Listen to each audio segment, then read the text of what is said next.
Hello, good morning, and welcome to HW News English. I'm Shubham Chohan. It's 8:05 a.m.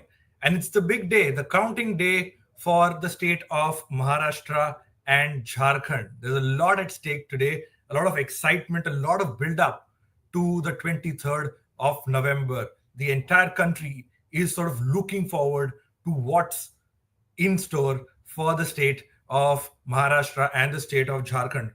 Maharashtra, particularly, a state that has seen so much of churn over the last 5 years, 288 seats, over 4,000 candidates.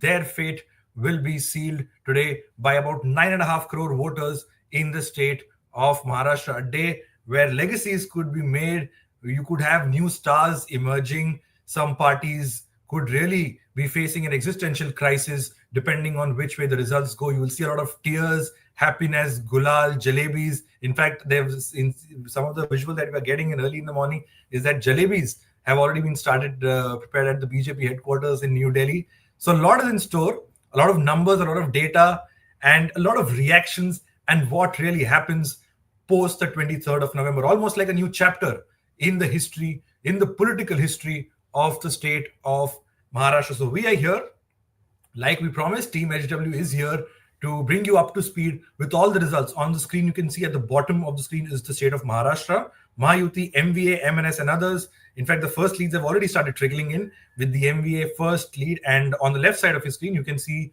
Jharkhand, 81 seats, NDA, India, and others. So it's going to be an action-packed day. Keep your coffee, mugs, tea, black tea, whichever your preference is. Keep all of that ready because this is going to be a roller coaster of a ride, given what we have seen in the last few days of hectic, intense political campaigning in the state of Maharashtra. And in Jharkhand, a chief minister, in the last 5 years, you saw a chief minister go behind bars, have another chief minister in his place, come back from jail, become the CM again, and his replacement switches sides and joins the Bharatiya Janata Party. So the counting has begun.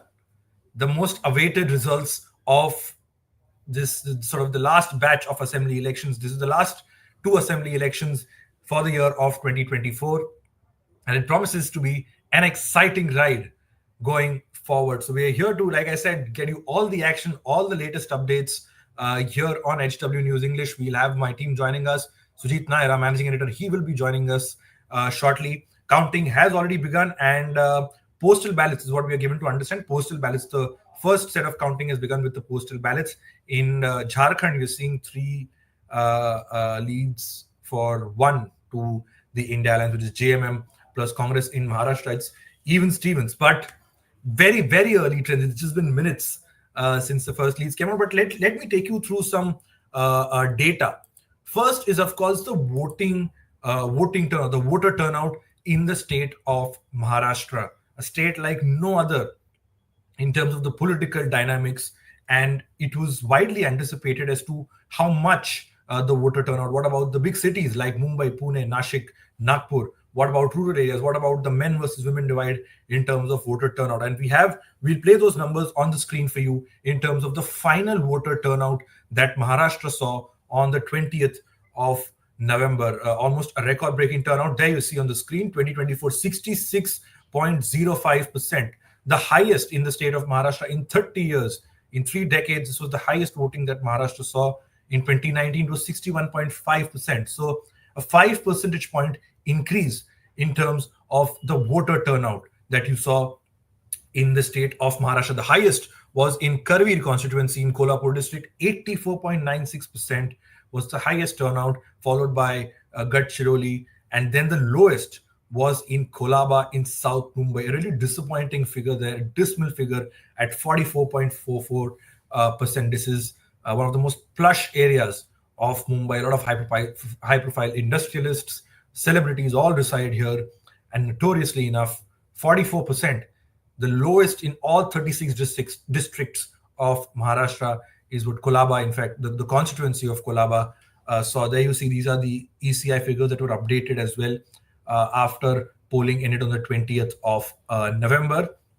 Now, Maharashtra, like I said, is seen a lot of churn, and keep an eye on the close fights that you will see in the state of Maharashtra. This is an election like no other, when you look at the dynamics. There you see, in fact, this is again some reference. In 2019, there were 35 seats where the winning margin was less than 5,000 votes.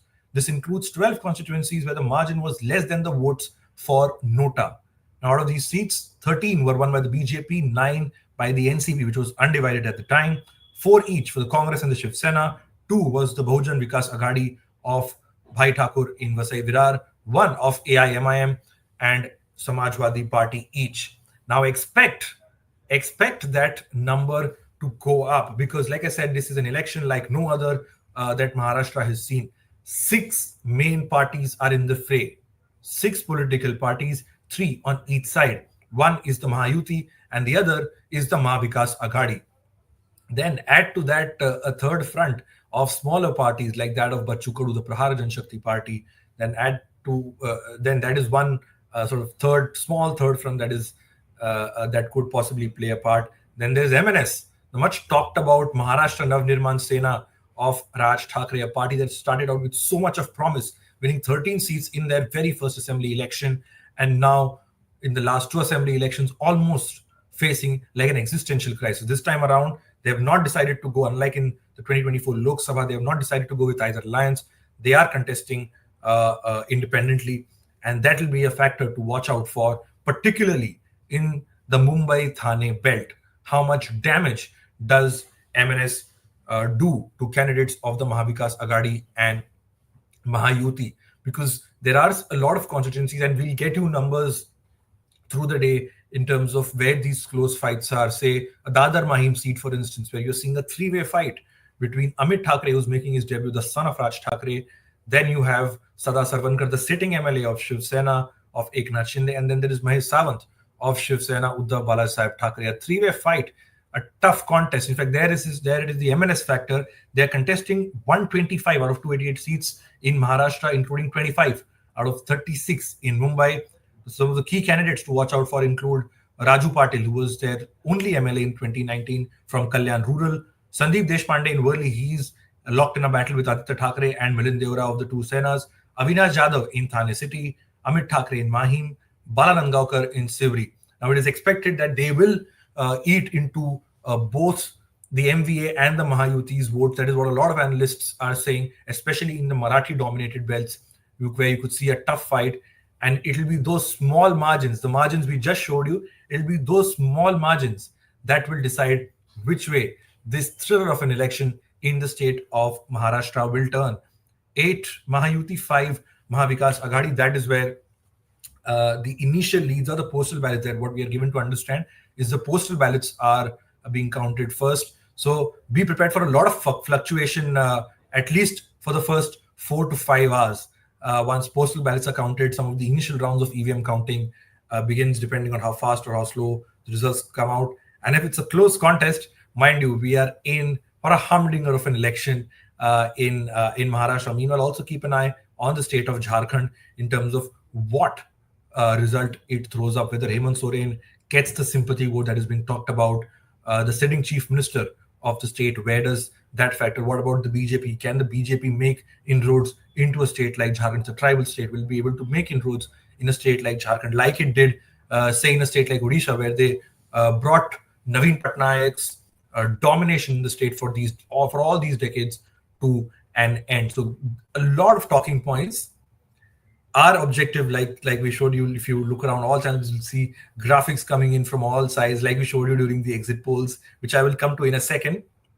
But our endeavor is to just keep the numbers plain and simple as is for you, so that it is easy to understand without the noise, without the dancing, without the clutter, so that the most accurate results and the counting we have in front of you here on HW News English. Now, just to while we play these numbers, exit polls was a big talking point in the last 48 hours. Several agencies, of course, remember these agencies are, like someone said, public enemy number one at the moment. They've gotten the Lok Sabha horribly wrong. They've gotten the Haryana elections horribly wrong.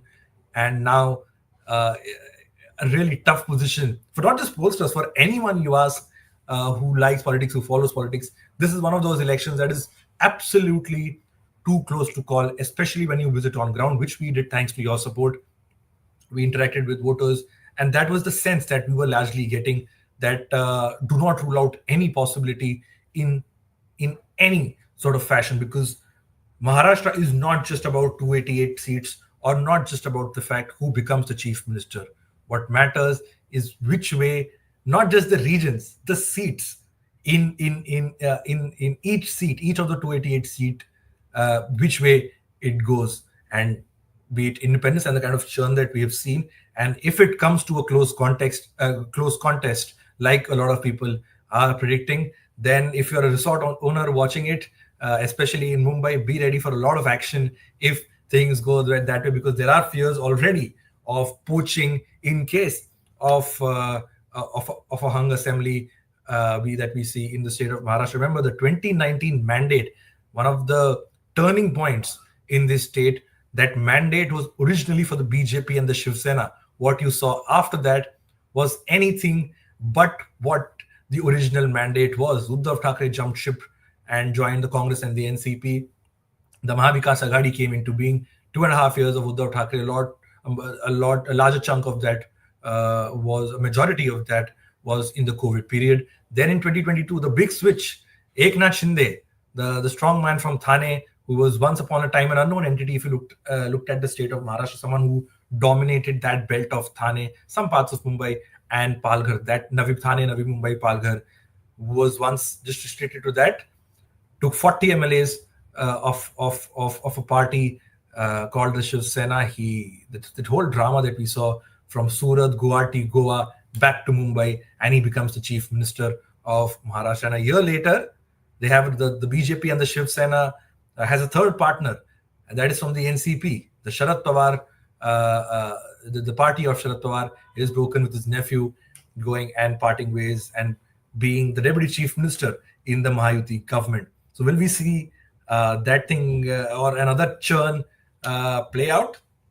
We'll have to wait for a few more hours for that. But now, like I said, leaves are trickling in. 19 to 5, 19 for the Mahayuti, and 5 for the Mahavikas Aghadi. Just to give you a quick context in terms of the talking point that the exit polls had become in the last 48 hours, a lot of agencies predicted a lot of numbers. Some said 200, some said 195, some said 180, some said 170, and the range that was given was really a range of 30, a range of 40. Some agencies said there are about 60 odd seats that are too close to call. And if there were a large section of exit polls have projected that is going to be Mahayuti that is in the driver position in the state of Maharashtra. A couple of them showed a hung assembly where both alliances rather are not in a position to form the government. That is what a lot of exit polls had predicted for Maharashtra. But it all comes down to this. It all comes down to the numbers that you will see on the screen all day today, with of course a lot of analysis, a lot of context for you to put it into sense. But if you just go back, if you keep the exit polls aside and you talk about Lok Sabha, what happened in the Lok Sabha elections in Maharashtra particularly. Remember, Maharashtra is the second largest state in terms of the seats it sends to the Lok Sabha. That is 48. The highest is UP with 80. 48 is what Maharashtra sends to the Lok Sabha. And there you saw the Mahavikas Aghadi sort of dominating to the T. They won 30 seats. The BJP was down from 22 to just 8 to 9 seats. They were reduced to that. And the Mahayuti could only get about 15, 16 odd seats as the Mahavikas Aghadi, with the Congress jumping from 1 to 14. That's how big the jump in terms of the seats of Lok Sabha for Congress in Maharashtra was concerned. But if you sort of extrapolate those Lok Sabha seats into the assembly-wise breakup, because remember, one Lok Sabha constituency has is made up of 6 assembly constituencies, and we'll have those numbers on the screen for you in terms of what the leads, the assembly segment-wise leads look like for each party and each alliance. What really happens, what really happened rather on that front. But again, not the exact metric, because when it comes to a Vidhan Sabha election, it's an absolutely different ball game altogether. What we will show that number. In fact, if we can just pull that number up for the Lok Sabha leads in terms of what each party, where each party stands. And it's a very, very interesting figure, because if you just a cursory reading of that number will make it clear that it's the MVA that is in a pole position. They are taking leads in a lot of assembly segments compared to the Mahayuti. But the factors, the environment, everything was different. This is a highly localized election. When it came to the Lok Sabha, it was about Mr. Modi, it was about the Samvidhan, it was about the constitution being indeed something that the opposition India bloc really, the narrative that it put together, and that narrative saw some bias in terms of the voters who voted for the India alliance. And that, from that to now, as good as how much of work has your candidate done, how much has your sitting candidate done, which way he is going, which party is he with. Because I remember very interestingly, we spoke to some voters, and they said that some of the voters were really unhappy and disgruntled with what happened post 2019, the whole churn, the whole jod tod ka politics, as it is called, jod tod ka rajkaran that Maharashtra saw. With all of that, a lot of people were, a lot of voters told me on and off camera that what is the use if I cast my vote for X or Y candidate? Eventually, it'll be the politicians who will decide who sits in the government, not the voters. Where in fact it should be that the voters will decide, the voters will give a mandate that who actually sits in the government and who sits in the opposition in any assembly election, as you would think. If you can just pull up those numbers of the Lok Sabha in terms of what was expected in terms of the leads that were given to each side, and we will have my colleagues joining in anytime. If the numbers that we can have on the screen, the early trends show Mahayuti 29-6. Mahayuti is leading on 29 compared to 6, and others one. Keep an eye on that others figures, because unlike the Lok Sabha, okay, the first leads are in with Kolaba, from Kolaba, the constituency that saw the lowest voter turnout. Rahul Narvekar of the Bharatiya Janata Party is leading in the initial counts, very early leads, and it is sort of we will keep playing those graphics. But if you can have that Lok Sabha number on the screen of the Lok Sabha leads in terms of which party stands where. And yes, I did happen to visit Sambhajinagar, Chhatrapati Sambhajinagar in Maharashtra, where I spoke to young voters and what they had to say. And a lot of them did say the point that I just reiterated, that this is an election that could decide which way not just the parties go, but also possibly the state of Maharashtra, because it's a large state, mind you, from the glitz and glamour of Mumbai to really villages in the interiors of Vidarbha, where there is no mobile network and people are struggling for their daily needs. That is really the stark rural-urban divide and the diversity that a state like Maharashtra has. In fact, if some of the villages I visited, and they were really not happy, like I said, with what happened. But when you talk about the rural-urban divide, what stands out is the way the rural voter of Maharashtra, because that is what I was able to cover, the rural voter of Maharashtra, the wisdom that they had is absolutely crystal clear. They are very clear with what the issues are. They are very clear with who they want to vote for, and they are very clear of what they're expecting from that particular candidate or that political party. Because in a lot of these seats in Maharashtra, I think it is not so much to do with the political party than what it has to do for the personality. It's the personality that is on the face, no matter which side or which party you sort of belong to. Case in point, the seat of Kopri Panchpakadi, that is the biggest, most talked about seat, because that is a state.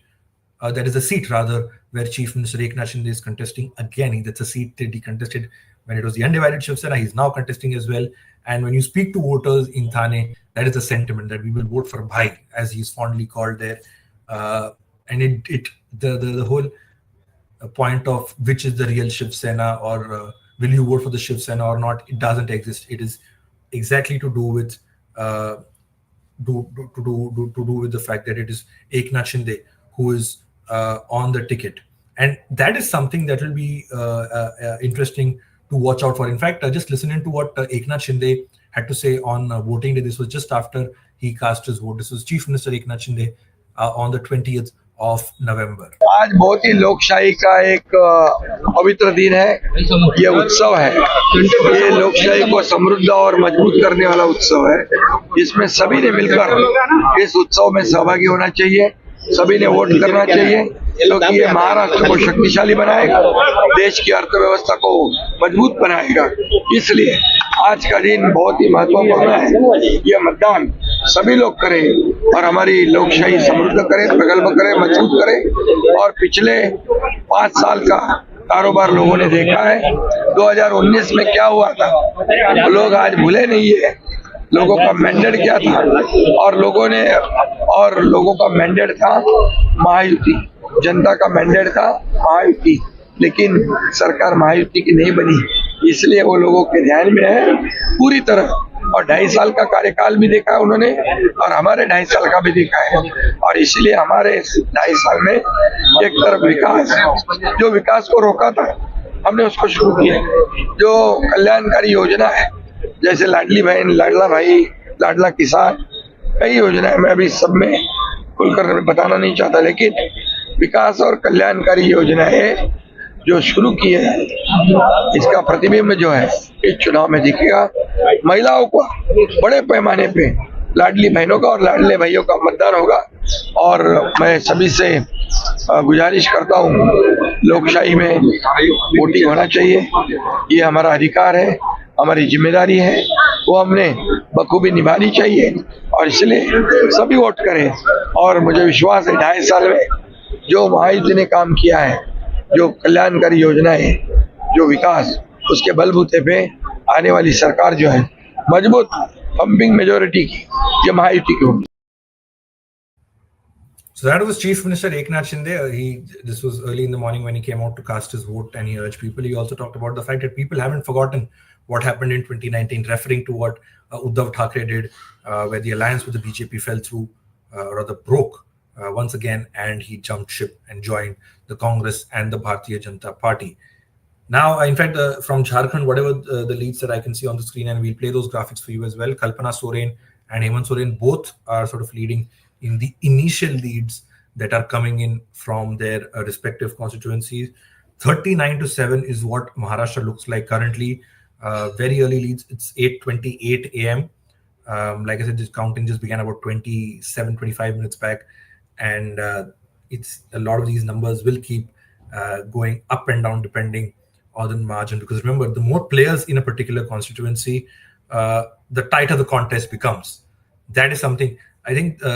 If you speak of tight contest, of course, we showed that graphic for you, to you in terms of what that margin looked like. 35 seats that had less than 5,000 votes margin, and some of the candidates that I see from that constituency, among those constituencies, include the likes of Dilip Lande from Chandivli in Mumbai, where he's now with the Eknath Shinde led Shiv Sena. He defeated Naseem Khan of the Congress by just about 400 odd votes. That's how close that margin was for Dilip Lande. And this time we're seeing that rematch play as well. And these are seats, mind you, from different parts of Maharashtra, where you saw close contests really. And it was down to that last EVM / postal ballot count, whatever count was there, that decided which candidate is sort of in pole position to win that constituency. And of course, who can forget the high drama that Mumbai Northwest saw in the Lok Sabha elections, where you had a battle between the two Shiv Senas. Mumbai Northwest basically includes the suburban part of Mumbai. If you speak of the Lok Sabha constituency, it has 6 assembly segments, right from Andheri, Vileparle. A lot of that is part of Mumbai Northwest, Joheshwari, Goregaon. If you see that belt of Mumbai. Now, if you see in that, 48 votes is what Ravindra Vaikar it was the victory margin. If you talk about the region like I said, Maharashtra is a huge state, and the regions really sort of each region has a story to tell. Each region has different issues, and we'll play those graphics for you of the regions of Maharashtra. Okay, these are the Lok Sabha graphics that we just okay. We'll sort those graphics out for you. Mind you, it's a small team, and we are trying to make this broadcast as accurate, of course, accurate and as seamless and smooth as possible. So, pardon the couple of glitches that you may see on this broadcast. But yes, regions, each region in Maharashtra has a story to tell. You start from Mumbai, Thane, where the urban voter, there's the expensive the cost of Thane to live in a city like Mumbai. From Mumbai, you go all the way up to Vidarbh, Marathwada. In Vidarbh, it's a farmer distress. In Marathwada, there is the Jarange factor. In Western Maharashtra, it's the Pawar versus Pawar battle. In Konkan, it is the Sena versus Sena battle. Largely, this is how it is. And Mumbai, Thane as well, you'll see that Sena versus Sena battle play out. These are the contests in Mumbai. 36 seats is what Mumbai has. Sena UBT versus Shinde Sena, you'll see a straight head-to-head battle on 11 seats between the two parties, Sena UBT versus BJP.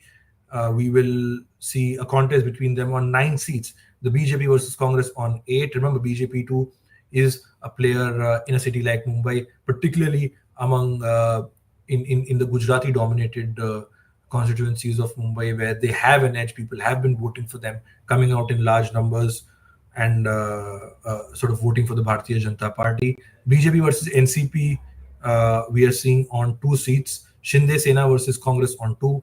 NCP, SP and Ajit Pawar, NCP on 1. And Sena UBT versus Ajit Pawar, NCP on 1. And we'll take care of the naming as well, because like I said, there are 4 parties that have essentially come out from 2. Shiv Sena and NCP. The original party name was the Shiv Sena, of course, like a lot of you must be aware of it. And their poll symbol was Dhanushban, or bow and arrow. That was the original Shiv Sena logo in for those 2 parties. For the Shiv Sena, for the NCP, that was the Nationalist Congress Party, they had a clock as their symbol, ghadial as they say. Once those 2 parties split, Eknath Shinde got the name, the original name, and the original symbol, which is the bow and arrow and the Shiv Sena name. Uddhav Thackeray got his party name is Shiv Sena Uddhav Balasaheb Thackeray, Shiv Sena UBT. NCP, in NCP's case, Ajit Pawar, like Eknath Shinde, got the original name of the NCP and the clock symbol, the Nationalist Congress Party. And Sharad Pawar, for the 4th, I think 5th time in his career, he got a new symbol for his political party, the Nationalist Congress Party, Sharad Chandra Pawar. That's how his faction is called. And he has man blowing a tutari. That is what his symbol is. So we will ensure that we get the naming right for all these parties and candidates. Yes. So do we have any other leads that are coming in? Because this is going to be a rapid day of rapid developments as far as both these states are concerned. Results will keep trickling in, and I would urge the producers, if we can have the leads come in as soon as possible, so that we are up to date with what is really happening. My colleague Shashank Nair, I believe, is joining us live at the moment. He is Shashank. Can you hear me? Am I audible? Can you do a quick? Shashank, can you hear me? Yes, you are audible. Yes, Shashank, good morning. Finally, you have joined the broadcast. The early leads are in. What do you think will be the biggest issues? Biggest talking points to watch out for?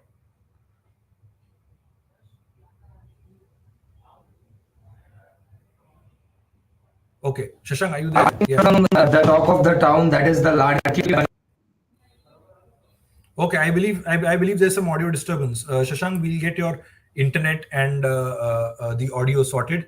But yes, I think what Shashank started off with was the Ladki Bahin scheme, and that is really going to be the X factor, the factor to watch out for. Which way 4.5 crore women in Maharashtra, which which way do they decide to go? The Ladki Bahin scheme, and this is just something that has happened in the last 3 months after the setback that the Mahayuti faced in Lok Sabha. The scheme came out where 1,500 rupee per month is what the Mahayuti promised for the women of Maharashtra, 18 to 60, 61.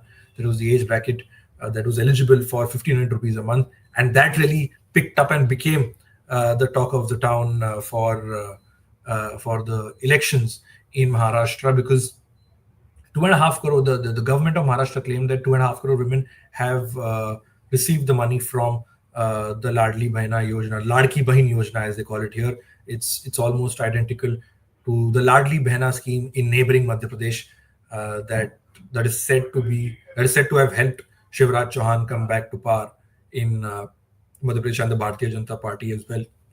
So that model being sort of replicated in Maharashtra. And whenever we spoke to women in Maharashtra, whenever the topic of Ladki Bahin came out, you could see a smile on their faces. I'll come to the responses, but the initial okay, there you have Devendra Fadnavis leading from Nagpur Southwest. We'll just correct the constituency. He's from Nagpur Southwest. And in the early trends, what we are getting is BJP is surging ahead. We'll correct that graphic for you. He's leading from Nagpur Southwest constituency. That is Devendra Fadnavis. He's leading from that constituency. 46 Mahayuti, 7 for Mahavikas Aghadi. BJP is said to be leading on 36 seats compared to Shiv Sena, which is leading on 8. And 4 is what Ajit Pawar's NCP is leading on. Ajit Pawar is leading in Baramati. That's what the initial trends show for the NCP of Ajit Pawar. That is going to be the battle, like in the Lok Sabha, where it was Sharad Pawar's daughter squaring off against Ajit Pawar's wife. It was a family battle, a Pawar versus Pawar battle. Now it is Ajit Pawar versus Yugendra Pawar, who's been fielded from the NCP of Sharad Pawar. And it is Ajit Pawar. He's been in politics for over 3 decades. It's been his bastion as far as the assembly elections are concerned. Baramati is the Pawar bastion, but if you look at Baramati, if you look at Ajit Pawar specifically in assembly elections, he's been someone who has sort of held his fort, held his ground there, and has sort of cultivated a following of his own. Of course, in the shadow of Sharad Pawar all these years. That is not the case this time. He's contesting as a faction of the NCP, and he has the clock symbol, he has the party name. And Yugendra Pawar, a young face fielded by Sharad Pawar, which is part of his it looks like a part of the a bigger strategy of fielding young faces. All the top guns of the NCP that were with Sharad Pawar have now decided to go with Ajit Pawar in Mahim. Yes, this is going to be one of the biggest contests in Mumbai, in Mahim. In the initial leads, Amit Thackeray, Raj Thakray's son, is leading of the Maharashtra and Sena. Sada Sarvankar of the Shiv Sena, the sitting MLA, is trailing, and Mahesh Sawant of Shiv Sena UBT is trailing at the moment. And yes, like I was saying, the battle for the NCP is a lot will hinge on that Baramati outcome, because not just for Ajit Pawar, but also optically. While I think whenever we manage to get Shashank on the broadcast, he will elaborate more on the fact, on the feedback rather he got in Baramati, what people had to say. And their choices were largely this, that when it comes to the Lok Sabha, we pick Tai, that is Supriya Sule, Sharad Pawar's daughter. We pick her for Delhi for a member of parliament election. But for an assembly, we pick Dada. And that Dada is Ajit Pawar. They call him Ajit Dada there in Baramati. And speaking of Baramati, it's a lot of these visuals in the last 24 hours, mind you. I have seen personally in Thane. We are seeing a lot of visuals coming in from across the state where congratulatory banners are already up. In Pune's case, there's, I believe, a visual that said that called Ajit Pawar the next Chief Minister of Maharashtra. It was put up, of course, by one of his supporters, and later it was pulled down, is what we were given to understand. In Thane, there are already banners of Eknath Shinde supporters congratulating Eknath Shinde on a big victory. And elsewhere, you're seeing these local banner bazi, as we call it, that they are already ready for a win. It is just about time that the result becomes official. So very interesting. The last 72 hours have been fascinating. In fact, not just the 72 hours, from the 19th of November, one day before voting, till the night of the 22nd of November, which was last night, it has been really almost out of a movie, and it could really make for a great web series. The twists and turns, and the incidents, and the touch points, and the milestones, and the controversies. Who can forget the controversies that have played such an integral part in the state of Maharashtra on the 19th of November? Of course, that incident took place one day before voting, where BJP General Secretary Vinod Tawde, he was accused by Bahujan Vikas Agadi workers of Hitendra Thakur, that is dominant in that Vasai Virar Nalasopara belt. In that Vasai Virar belt, that those party workers ended up at a plush hotel in Virar, and they accused Vinod Tawde of bribing voters with cash. 5 crores is what one estimate put it. And there were videos. In fact, I would just urge the producers, if you can pull those videos up, of really dramatic and chaotic scenes in a plush hotel in Virar, which is, mind you, on the outskirts of Mumbai, not even in Mumbai city, on the outskirts of Mumbai. And there it was, you could see a visibly perturbed Vinod Tawde being surrounded, being gheraud by activists or party workers of the Bahujan Vikas Agadi. And this drama is said to have gone on for about 2-3 hours before Vinod Tawde left. And of course, he gave bites, his version of the story, to a couple of wire agencies, saying that there is nothing of that sort. The cash doesn't belong to him. He's not doing any of the things that he's been accused of. And he was in fact there for a meeting with his local candidate, the party's local candidate there, before this whole controversy broke out. The EC's silence period meant that no press conference could be held. No press. There was an initial message that was sent to us saying that a press conference of the BJP will take place. That didn't happen. And then but that visual of Vinod Tawde, if we can have it on the screen, the visual of Vinod Tawde being surrounded by BVA activists, BVA party workers, and Hitendra Thakur and his son Kshitij, who really were in the hotel while this entire scene took place. Mahayuti on 57 and MVA on 30. That's the initial leads we are getting at 8:42 a.m. In Jharkhand, meanwhile, the NDA has taken a lead out of the 35. 25 is what the NDA has, and 10 is what the India Alliance has. And I think that will be very interesting. Keep an eye on not just Maharashtra, because of course a lot of the talking points are from Maharashtra, because it's a big state, a lot has happened, and there is a lot to unpack in that state. So there will be a lot of chatter, but let's not forget Jharkhand. 81 seats, 81 crucial seats for Hemant Soren. Hemant Soren, it's quite a test for him and what he does. But I touched upon young faces earlier from Sharad Pawar parties, that their strategy was fielding a lot of fresh faces, and I happened to speak to some of them when I was on the field. One such candidate was Rohit R.R. Patil. That seat is of Tasgaon in Sangli district. It's the seat that one of the most loved politicians in Maharashtra held for the longest time, late R.R. Patil. R.R. Patil, he was the Deputy Chief Minister of Maharashtra, and okay, I think we will fix. Okay, we'll fix that. We'll fix that. IRR, but yes, that what you saw on the screen was Rohit R.R. Patil, the son of late R.R. Patil. R.R. Patil, like I was saying, he's the Deputy Chief Minister of Maharashtra. He was the Deputy Chief Minister of Maharashtra. He was the Home Minister of Maharashtra, and he was someone who, people close to R.R. Patil say that he was a person who had zero haters, as you put it in today's terms, a man with zero haters, a man that a lot of people had a lot of respect for. He passed away in 2015, and once by-elections were held, it was his wife Sumantai Patil who represented that constituency. And now Rohit, 25-year-old Rohit R.R. Patil, is going to make his electoral debut. Remember, the minimum age to contest an election, any election, particularly for the states, is 25. And here he is, just about, he has turned 25. He's contesting an election, an assembly election from the Sharad Pawar faction of the NCP. So that'll be an interesting take to watch, interesting seat to watch out for. He's up against Sanjay Kaka Patil of the BJP, a veteran in that seat, who's known to have a certain clout in certain pockets of that constituency.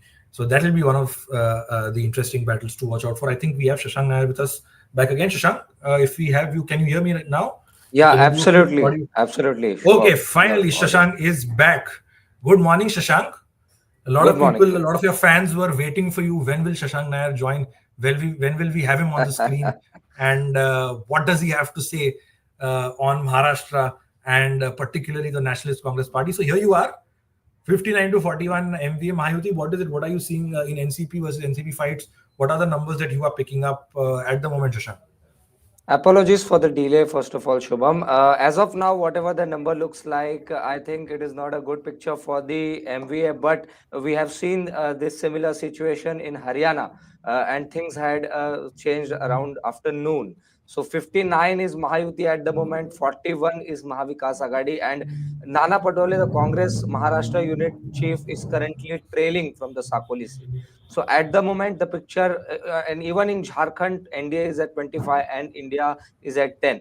So I think at the moment, the picture does not look very happy for the India Alliance and Mahavika Sagadi. But I think we will have to wait a bit for the picture to get clear. Right. In fact, Ajit Pawar is leading from Baramati. Uh, the 6 seats in Nagpur city, the BJP is leading in those seats.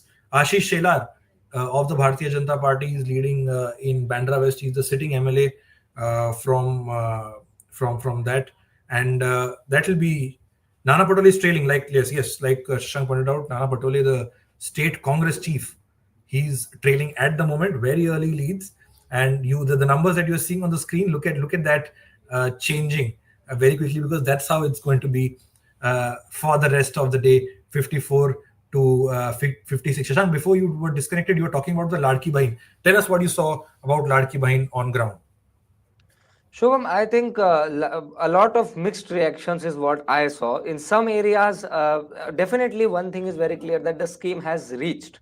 The government has been successful in reaching out to the last women out there. And I think it has reached through social media in urban areas and in rural areas through door to door by the ruling parties, party functionaries. They have been successful to spread the word. But at the same time, Shubham, how much of that has worked and how much of that will have an electoral impact? Now, there are mixed reactions. If you see, then there are women who say that, yes, that they have benefited out of it. Self-employed women are using it for their businesses as a capital. In urban areas, it is benefiting because 1500 rupees, your basic expenses get covered, like you can say that mobile recharge is done and electricity bill is done. So things of that sort happen. But at the same time, when I visited, I clearly remember in a Hadapsar in Pune, when I visited a slum area, women were very agitated. They said, yes, we are receiving the 1500 rupees, but at the same time, we are struggling for basic necessity like water.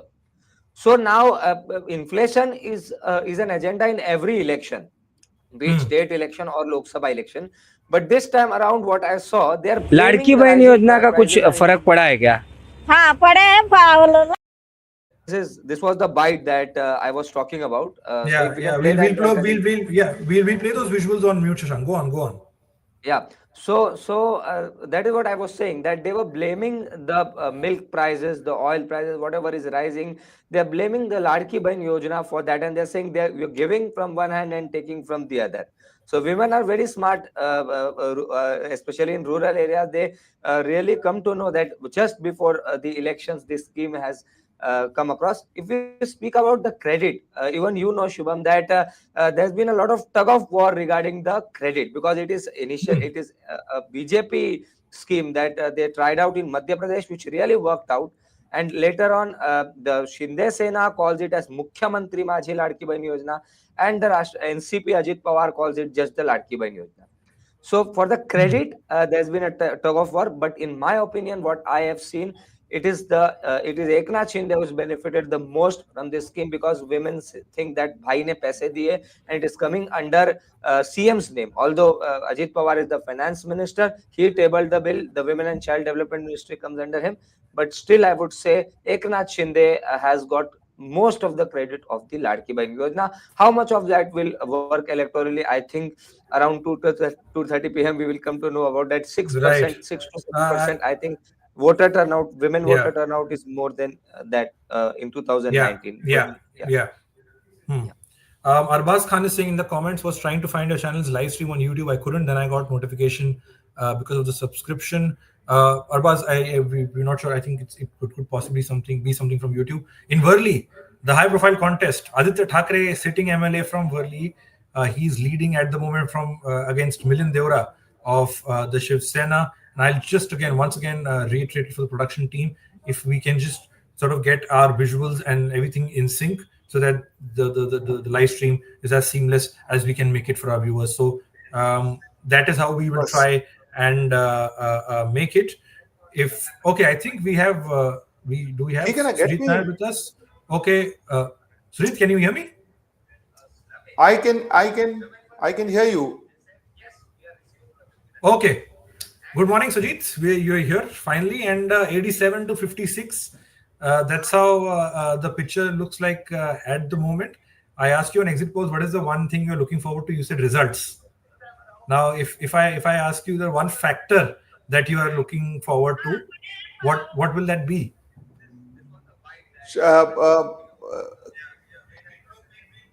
I'm sorry. Okay.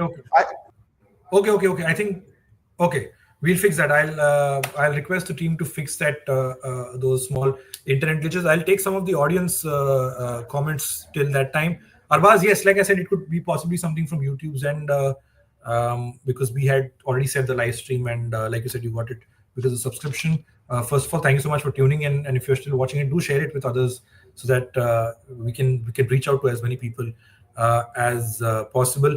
Manikanandan is saying complete results will be out by what time? It's very difficult to say at the moment. I think the larger convention has been that by 12 p.m., 1 p.m., 2 p.m., depending on how close the fight is, it's around that time that these figures that you're seeing fluctuating very quickly will sort of stabilize to certain extents. Sujit, can you hear me? Can you hear me now? I can hear you, Shubham. I can hear you loud and clear. Okay, so what is the one factor that you're looking forward to on the results? Because we are already seeing the leads come in, and the postal ballots are being counted as we speak. So postal ballot looks 80 for Mahayuti, 63 for Mahavikas Agadi, right? Yes. Shubham, is that am I right? I'm just getting into the groove, so my apologies. I will take some time to kind of get myself into this technology. So yeah, 80 and 63. This looks tough.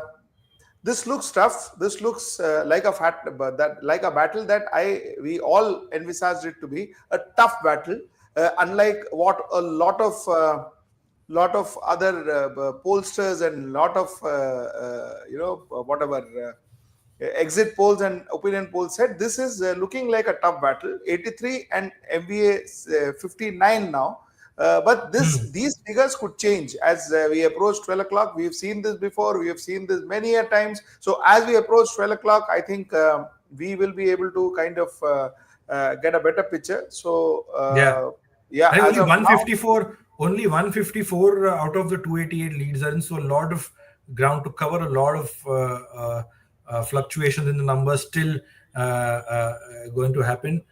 Manikanandan has another question. Can regional parties in Maharashtra survive post this election? Manikanandan, I think that will be one of the biggest takeaways from this election, depending on which way the results go, because it's not just two regional parties that are in the fray, something that we saw for all these years in Maharashtra. Okay, we have Wayanad numbers. Remember, there's a bypoll in Wayanad too, so we're getting those numbers as well. Priyanka Gandhi Vadra is leading against Navya Haridas and Satyan Mukari of the CPI. This is the bypoll after Rahul Gandhi vacated the seat and picked the seat from Raebareli for in Uttar Pradesh for the Lok Sabha. Priyanka Gandhi making her electoral debut this time. She is leading in Wayanad. But coming back to Manikanandan's question on regional parties, like I was saying, we don't have two regional parties this time. We have four. Two has been split into four. So it'll be very interesting to see who I wouldn't say survive, but sort of what next for them. Whichever side of the Shiv Sena, whichever side of the NCP ends up with fewer seats. The big question that they'll be facing is what next. It's very tough to say which side will that be. I think we'll be we're not in the business of predicting elections, but bringing you the numbers like we are getting to you right now. But whichever side ends. I think this is a sign for regional parties. In fact, regional parties are making the difference. Shinde made a difference to Mahayuti. There is no doubt about it. Shiv Sena is making a difference to Mahavikas Aghadi. So regional NCP, I mean, if you call it a regional party, to a large extent, it is a regional party. NCP is finally going to be the game maker. Let's be very clear about it, Shubham. Let me tell you, before we have all the numbers and before everything comes out and we have a fairly decent understanding about who is going to, who's leading and who is not. Let me assure you what I've been telling you for last 3 days, and I continue to say that end of the day, this is just the beginning of formation of Maharashtra government. This is not the be all and end all of formation of Maharashtra government. Today will be the beginning. After this, there could be a lot of alliances, re-alliances, going there, going here, coming there, going there. All of this is going to happen. So let's not take this as a final analysis. Let's not take this as a final figure and all that. Lot of things are going to happen. Ask post today, post the numbers. Unless and until Mahayuti comes up with some astronomical numbers and the others are nowhere close to Mahayuti. If something of that sort happens, it's a different issue. But otherwise, I think the game starts. And as of now, Mahayuti looks incredibly ahead of. Yes. Yes, we have Kankavli numbers. The leading trailing on the screen. Nitish Rane, the son of Narayan Rane, former Chief Minister of Maharashtra, Union Minister as well. He's leading he's a sitting MLA from Kankavli in Konkan region. He's leading against Sandesh Parkar of Shiv Sena, Uddhav Balasaheb Thackeray at the moment. PK is asking, are these trends of ballot papers? Yes, the first round of counting, the initial trends, what we are given to understand, have been that of the postal ballots. The postal ballots are being counted first. So you will see a lot of fluctuations, lead, trail, go up and down as we speak through the course of this day. A quick glance at Jharkhand, meanwhile, 59 leads are in out of 81 and 29 each. 29 for the NDA and 30 now for the India Alliance. Others at 1. Both these states really, like I said, the last two assembly elections for 2024, and it's been a year of surprises when you look back at this year, particularly what we saw in the summer of 2024 with the Lok Sabha elections. 400 par was the buzzword, and the BJP was down to 240. And the NDA is, of course, in par with Mr. Modi as Prime Minister with about 294 seats. The Congress increased their tally drastically from what they had last time, ending up with about 99 seats in the Lok Sabha. Then came Haryana, the assembly election in Haryana, where things really, every pollster, journalist, analyst that that was spoken to, everyone had to say that it's a Congress sweep, and it's only the margin that will be decided. But come result day, in fact, it was at 11 a.m. when things turned on its head from Congress to BJP. In the early trends, the Mahayuti back to Maharashtra. Mahayuti is inching closer to 100, the initial trends. Srijaya Chavan, the daughter of former Maharashtra Chief Minister Ashok Chavan, is leading in Bhokar. This is in Nanded, which is the bastion of the Chavan family, right from Shankar Rao Chavan to Ashok Chavan to now his daughter Srijaya Chavan. She is making her electoral debut from the Bharatiya Janata Party. Mind you, Ashok Chavan in the lead up to the Lok Sabha elections had switched from the Congress and joined the BJP. He is now in the Rajya Sabha, and his daughter is now contesting on a BJP ticket in Bhokar. Shashank, I want to come to you. We were talking about the two NCPs previously, and you not just spoke to voters, you also spoke to some of the top netas of the NCP. What was their, the big question with NCP is always, will Ajit Pawar go back? I think that is the biggest question that is on a lot of people's mind. What was it that you were picking up? What were some of the responses that you told? Just one before you come in, Manikandan Singh, Jharkhand is 30 and 30. Mr. Manikandan, these leads are fluctuating. Our team is trying its best to follow as many sources as we can to bring you the results. So just bear with it if there is a slight delay. I think the aim is accuracy here. Go ahead, Shashank. Shubham, there are a total of 37 seats that the NCP, both the NCPs are pitted against each other. So there are 37 seats where there is NCP versus NCP battle. And I would like, for those who don't know, NCP, Sharad Chandra Pawar party is contesting on 86 seats in total. And the Ajit Pawar faction is contesting on 59 seats. So whichever party has more winning more seats, whichever party wins more seats, definitely the other party is going to face a massive setback.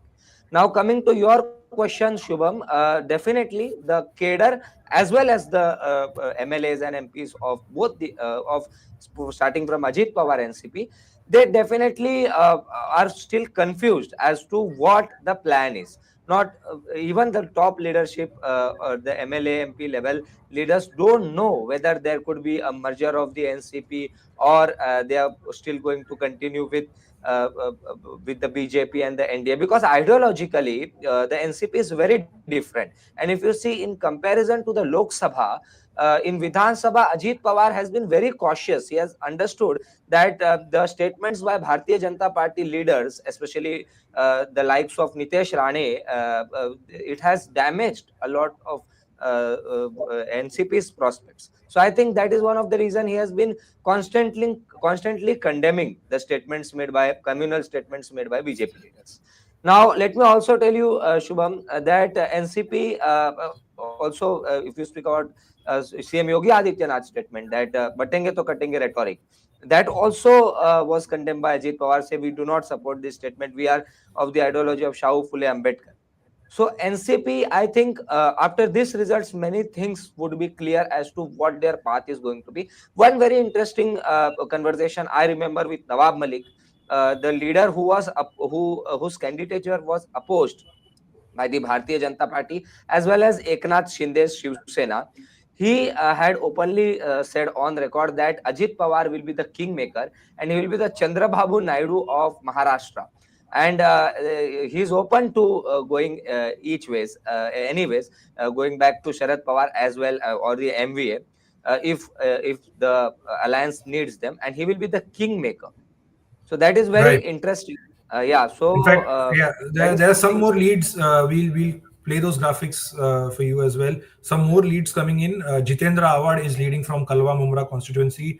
Milindora, like we said, is trailing at the moment. Priyanka Gandhi Vadra, meanwhile, in Wayanad in Kerala, she's leading by 20,000 votes. The Mahayuti has crossed the 100 mark in the initial trends that are coming in. Rohit Pawar, the grandson of Sharad Pawar, he's leading from Karjat Jamkhed, his constituency. He's facing off against Ram Shinde, whom he defeated in 2019. Remember, in 2019, there was a lot of talk of the outsider, quote-unquote outsider tag that was attached to Rohit Pawar when it came to Karjat Jamkhed.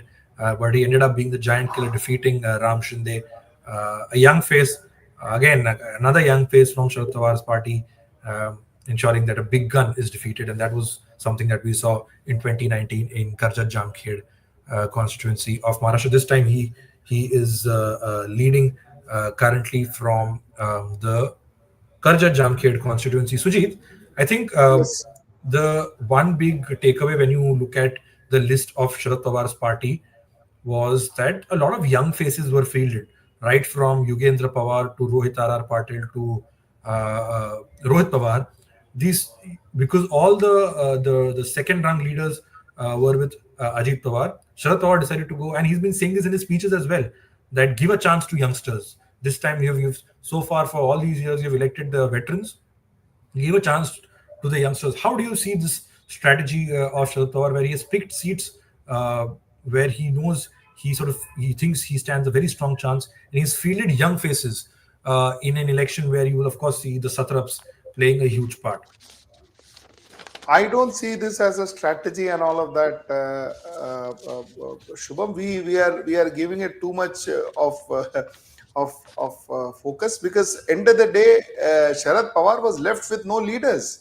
All leaders had jumped and joined Ajit Pawar, so he was left with no leaders. He was left with hardly a few senior leaders. He used up all those senior leaders, and then where he did have senior leaders, he had to take the help of youth, so which he did. So that's as simple as that. I mean, we can sit and talk about strategy and how he's promoting youth and all that. But what I would suggest in simple terms, it is, it is basically lack of choice. He didn't have choice. He had to kind of promote the youth. Shubham. Right. Sujit, So I would like to come in here. There were in 1999 also similar situation was there when Ajit Pawar and Sunil Thakkray, all these people who are now senior leaders now with Ajit Pawar, when they broke away with the Congress, he had fielded them, and now they are all veterans. So don't you think this is a good strategy, because these leaders are tomorrow's face for the NCP, and he's planning for next 10, 20, 25 years. Don't you think that? Again, I think, Shashank, we need to understand the meaning of the word strategy. Strategy is something that you do when the situation is normal, when it's a normal situation, when the situation is perfect, when you want to bring about a brand change, or you want to bring about a change in your political party, then you get and act into a strategy. A strategy is not one that you don't have a choice, so you have to choose from whatever you have, and therefore you choose, and therefore you project, and then you win or you lose. And if you win, it becomes a great strategy. If you lose, it becomes a bad strategy. Well, that's not how technically strategy works. Strategy works when there is a plan in place, regardless of what the situation is. Here the plan was put into place because of a particular situation. Senior leaders left NCP, therefore you put this plan into place. Therefore, you saw all of them contesting the election. Otherwise, I don't know whether Yugraj, right?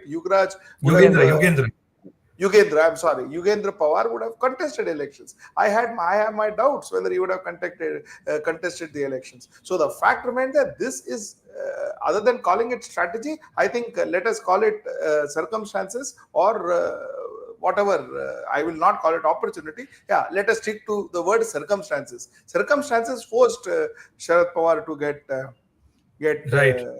In fact, just on the quick update, there are out of the 17 for the contests where the BJP and Congress are facing off against each other, 17 leads are already in, and BJP is leading on all 17 of them. We'll get you the break of that.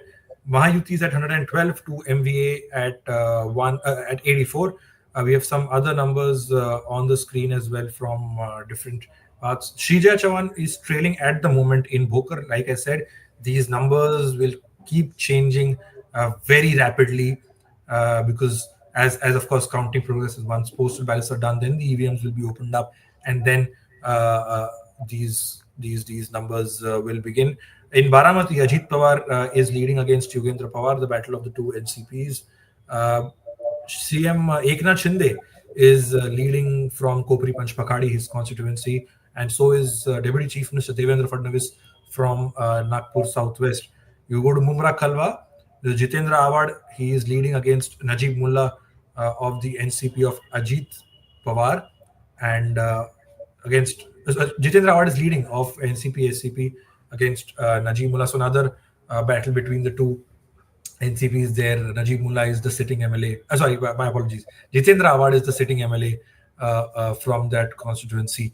But remember, the stat I sort of began my live stream with, there were about 35 seats in 2019 that were won with a margin of less than 5,000 votes. 35 seats across the state of Maharashtra, and there were about 12 such seats that the margin was in fact lesser than the votes polled for Nota.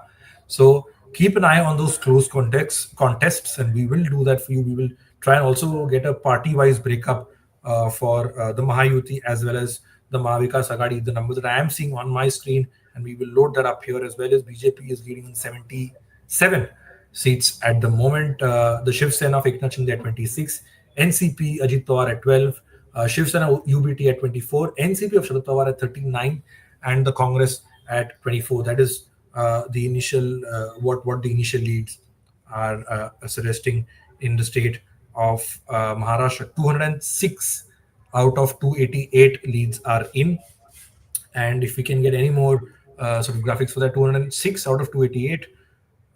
Okay, Bhokar, yes, we already showed you that. Yes, we showed you Bhokar. Shrija Ashok Chavan, the daughter of Ashok Chavan, is trailing at the moment. She's facing Baburao Kondekar of the Congress party there.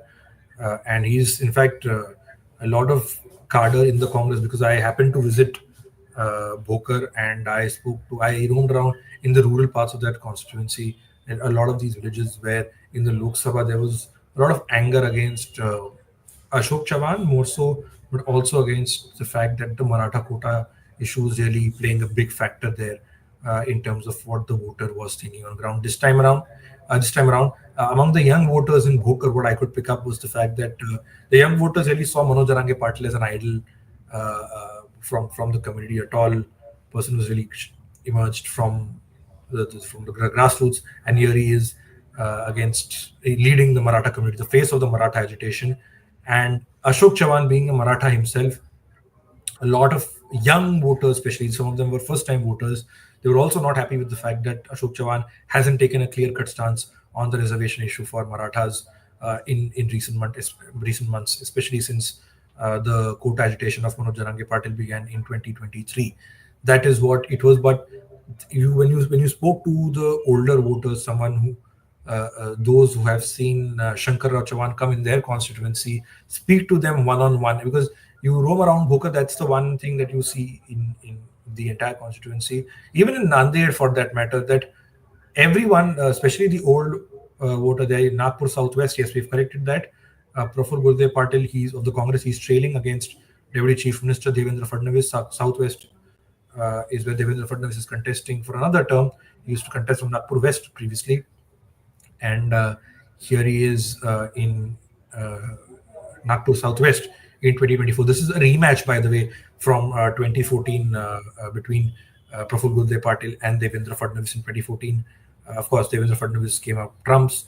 In 2019, the Congress changed their candidate. In 2024, the Congress is back to Praful Gurdev Patil for another term. Yeah, so yes, I was talking about Nanded. Everyone, especially the old voter, has a story to tell about Shankar Rao Chavan, about how he came to their village, how he has done something for them for water. He's had a water pipeline, something on the electricity front. And then you speak to the generation after that, they have something to say about Ashok Chavan, how he used to come. Karjat Jamkhed, yes, there we showed you Karjat Jamkhed numbers. NCP Sharad Pawar, Rohit Pawar is leading the sitting MLA from Karjat Jamkhed against Ram Shinde of the Bharatiya Janata Party. Rematch of what we saw earlier in this constituency earlier. Shashank, I want you to come in on what really happened in the last 2-3 days. Be it the Vinod Tawde controversy first, and subsequent reactions that followed. The BJP tried to do it with an AI generated clip, what turned out to be an AI generated clip after that of Supriya Sule and Nana Patole. Walk us through that controversy. What were the reactions? Because that was the silence period, really, where no one could speak anything. Sujit and I had, of course, done a live that day, decoding that controversy. But any further developments on what okay, there you see Kopri Panch Pakhadi, Kedar Dige, he is contesting from the Shiv Sena Uddhav Balasaheb Thackeray faction against Eknath Shinde, the tall leader from Thane, who is really giving the money and muscle power to Uddhav Thackre's Shiv Sena, the undivided Shiv Sena, in the times where the party was not divided and there was just one faction that was going forward. Yes, Shashank, go ahead. So Shubham, basically now one thing is very clear, that the Bahujan Vikas Aghadi is now, everybody in Maharashtra knows what Bahujan Vikas Aghadi is, a party which only has a base in Vasai Virar, Nalasopara, which is in the outskirts of Mumbai. So Bahujan Vikas Aghadi Karyakartas had alleged Vinod Tawde, who is National General Secretary of the Bharatiya Janata Party, that he was distributing cash. And a video had then surfaced that there was cash, and Bahujan Vikas Agadi Karyakartas were shouting that Vinod Tawde was distributing money. Later on, Hitendra Thakur, who is the chief of the Bahujan Vikas Agadi, he was a leader of the Bahujan Vikas Agadi. He claimed that he was tipped by a senior Bharatiya Janata Party party leader. Now, many in the journalistic circles say that it is Devendra Fadnavis, because interestingly, all these people, like starting from Eknath Khadse, Pankaja Munde, then you have Vinod Tawde again. All these people who were once CM aspirants are now sidelined. So Vinod Tawde was one person who, after the Haryana elections, was speaking up, and everybody was saying that it is a comeback of the Vinod Tawde and a probable CM candidate. Because I would also like to tell that one incident happened in an interview Sorry, when Shashank, Vinod Tawde. I'm just interjecting you.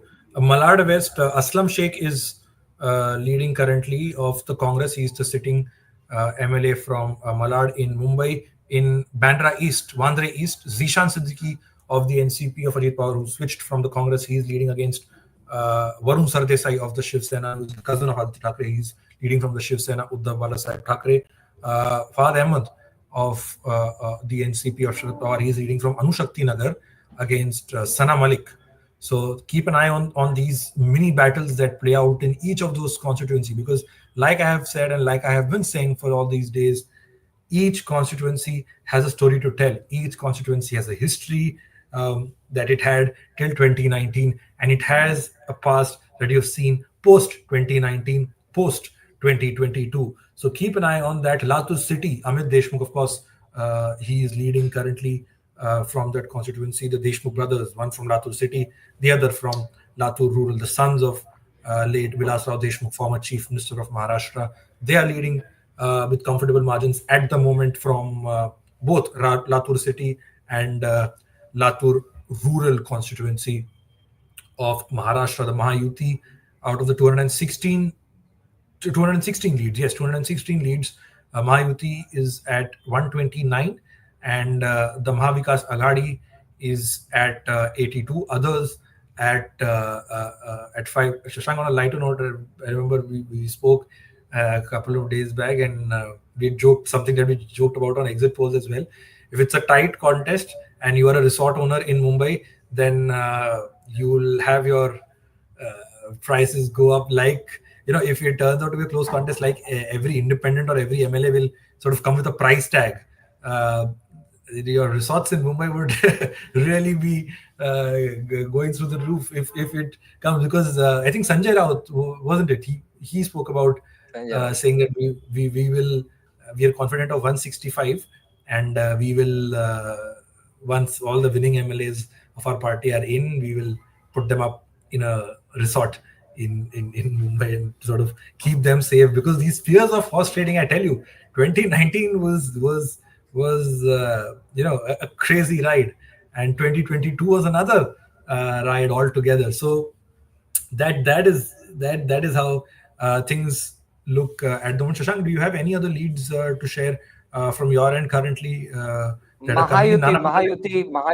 Mahayuti has crossed 132, and MVA is currently at 80. It has not even come close to 100. So that is a concerning sign at the moment. And if we speak about Sena versus Sena, then Eknath Shinde Shiv Sena is at 30, and Uddhav Sena is at 25. And I think Nana Patole he's trailing at the moment. The initial numbers show that Maharashtra Pradesh Congress chief Nana Patole is trailing. Shashank, you had spoken to Nana Patole before, of course, the election dates came out, and before all of that. Tell us about that conversation. What was that conversation like for our viewers as we load some more graphics for the trailing and leads coming in for the state of Maharashtra, Shashank? Sure, definitely. As Congress chief, he was very much confident that after the phenomenal performance in the Lok Sabha elections, where they contested on 17 and won on 13 seats, so he was very much confident that the Congress is going to be the single largest party in the assembly. But at the same time, I think that what his body language was saying, that the Congress would have contested around at least 20-25 seats more than what they contested. They contested around around 101 seats, but they wanted to contest around 115 to 120 seats. I think this succumbed to some kind of pressure of Uddhav Thackeray, not as much as what happened in Lok Sabha, but then definitely they do not wanted more of friendly fights, and the bond between the top leadership, I think that really helped. Yeah. I think we have a guest joining us, Ganesh Jagtap, a managing director of HW News, and someone who understands Maharashtra, really the nitty-gritties of Maharashtra, someone who understands that perfectly, who's seen so many elections over the years. Good morning, Ganesh sir, if you can hear me. And 220 leads are in. What is your sort of initial assessment with whatever numbers are trickling in? Of course, this will be subject to a lot of change going forward. See, when you look at figures coming from ground, Shubham, I think there is a lag with the figures coming from ground. The figures that are actually coming from ground is where Mahayuti is at 137 and MVA is also at 137. Bharatiya Janata Party 91. Shiv Sena 26, that is Shiv Sena Eknath Shinde 26, Ajit Pawar 20, here it is 53 Congress and 40 Shiv Sena and 45 Rashtravad. So basically the figures on ground seems to be slightly different, not slightly, actually massively different. Massively different, yes. We are seeing here. So as of now, here where we are going by, it is 136.80 and MNS 1. MNS managed to get 1. And here in some channels and in some stations where people on ground are reporting the numbers seems to be 137 Mahayuti and 138 now Mahavikas Aghadi. That's it. Ganesh, give me your views. Yes, it's going to be a very close neck-to-neck contest, and there are almost about 40 constituencies where the winning margins will be less than 2,000. So, Sujit, you'll have to wait until last round. Oh yeah, It's going to be a interesting contest, and until last round, the picture may not be clear. I mean, the last round. That unpredictability is something that Shashank and I are fully ready with our coffee mugs and tea mugs to sort of prepare for the last round, because if it like it is like Shubham, now sorry Sujit, I'll just tell you a second. Yeola, the figure that we have, the lead that we have, Chhagan Bhujbal is trailing from Yeola. Manik Rao Shinde is leading from that seat. That is the update that we have. Yes, Sujit, go ahead. No, I was just saying Bhajpa is 92 and Congress is at the moment is 52. 92 Bhajpa, Congress 52, Bhajpa coming down say to 80, 85 and Congress going up to 60, 65. The game will change very drastically if that were to happen. As of now, Bhajpa is doing pretty well for itself, one should say. But the fact remains that it is yet anybody's game. Absolutely, anybody's game. I think that is the Kobri Panchpakhadi number, the figures, the leads that we are getting in at the moment is Eknath Shinde, Chief Minister, sitting MLA, is known to have a lot of clout in Thane. He is leading against Kedar Dige. In Karjat, Jamkhed, Rohit Pawar is leading against Ram Shinde in that constituency. And in Nagpur Southwest, Devendra Fadnavis is leading against Praful Gurde Patil from that constituency. So I think is that a lot of number crunching and a lot of up and down will happen as we proceed through this topsy-turvy day, to say the least. Like just Sujit pointed out, that the numbers are what the numbers that are coming in from ground are slightly varying to the numbers that we are seeing here on the screen. But because as counting progress, remember all 288 leads are still not in. We are at 234 leads out of 288, and Mahayuti is at 134 to Mahavikas Aghadi at 95. Some of the other candidates, of course, Ajit Pawar is leading. Najib Mullah is trailing from Kalwa Mumra. Nawab Malik is Mankhurd Shivaji Nagar. The initial trends suggest that he is trailing from Mankhurd Shivaji Nagar. Nilesh Rane is leading in Kodal in Konkan. He's squaring off against Vaibhav Nayak of the Shiv, the sitting MLA. And he was in 2014 the giant killer, defeating Narayan Rane, who's known to have significant clout in that belt. Currently, he in 2024 Lok Sabha elections, he won from the Ratnagiri Sindhudurg constituency from the BJP, of course, and that is something. That battle in Konkan will be interesting because Nilesh Rane switched from. It's almost like a full circle if you just look at the Ranes, and particularly with Nilesh Rane, he started off the Shiv Sena, then Congress, and then he became an MP, mind you, from the Congress party as well. In 2009, I believe, he had become an MP. Then he lost, and then, of course, the whole turn to the BJP. And then, in the run-up to the elections, he joined the Eknath Shinde-led Shiv Sena, almost making it a battle, creating that battle between the two Shiv Senas, between the Dhanush Ban, the bow and arrow, and the Mashal. In Mankhurd, yes, there you have Mankhurd Shivaji Nagar. Nawab Malik is trailing. Abu Azmi of the Samajwadi Party, he's leading, and the Shiv Sena candidate there is trailing at the moment in the initial trends that we're seeing. 242 leads are in, and out of 288 in so far. Yes, Shashank. So I would like to understand one thing. There are 74 seats where the Congress and the BJP are in direct fight. So how important would be this direct fight between the two national parties?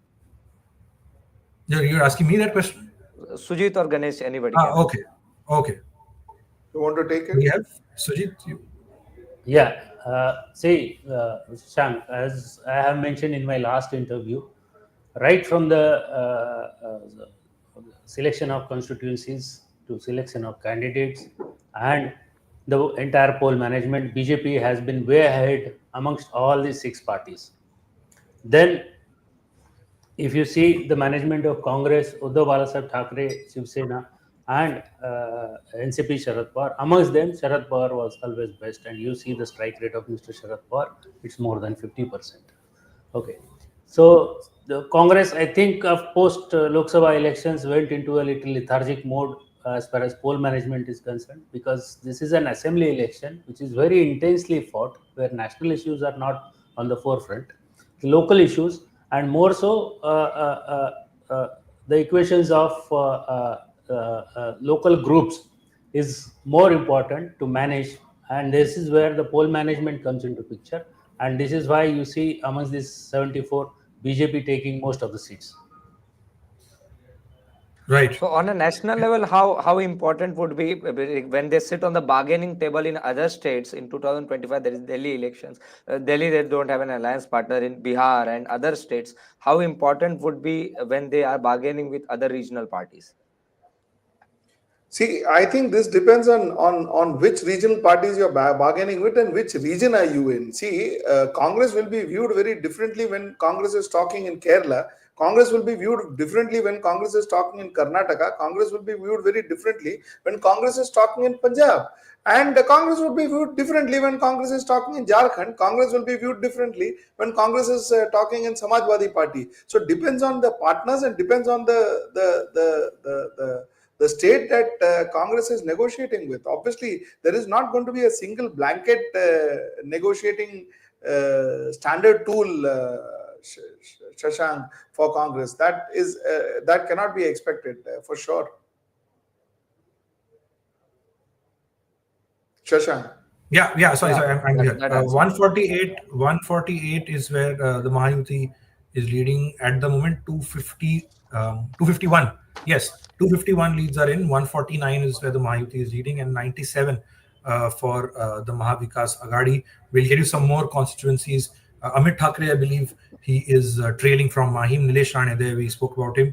He's leading at the moment from Kudal, a Sena versus Sena battle in that constituency. Vaibhav Nayak is the sitting MLA, mind you. And in Mumra, Kalwa, Jitendra Awad continues to lead against Najib Mullah of the NCP of Ajit Pawar. So that is where, and Amit Thackeray is trailing from Dadar Mahim, where it's a three-way fight between Amit Thackeray of MNS and two Shiv Senas. Yes, there you see Sada Sarvankar is leading. Expect these green and red marks to change and shift dramatically as the day progresses. Like we've been saying, these are initial trends, and there is a lot of ground still left before these.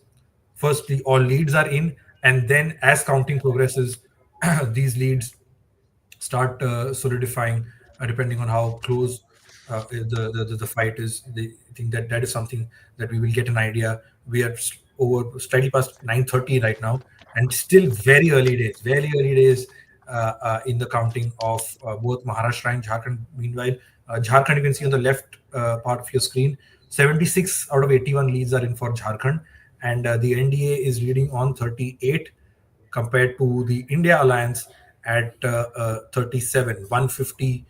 And if you look at Maharashtra, it's up to 150 to 99.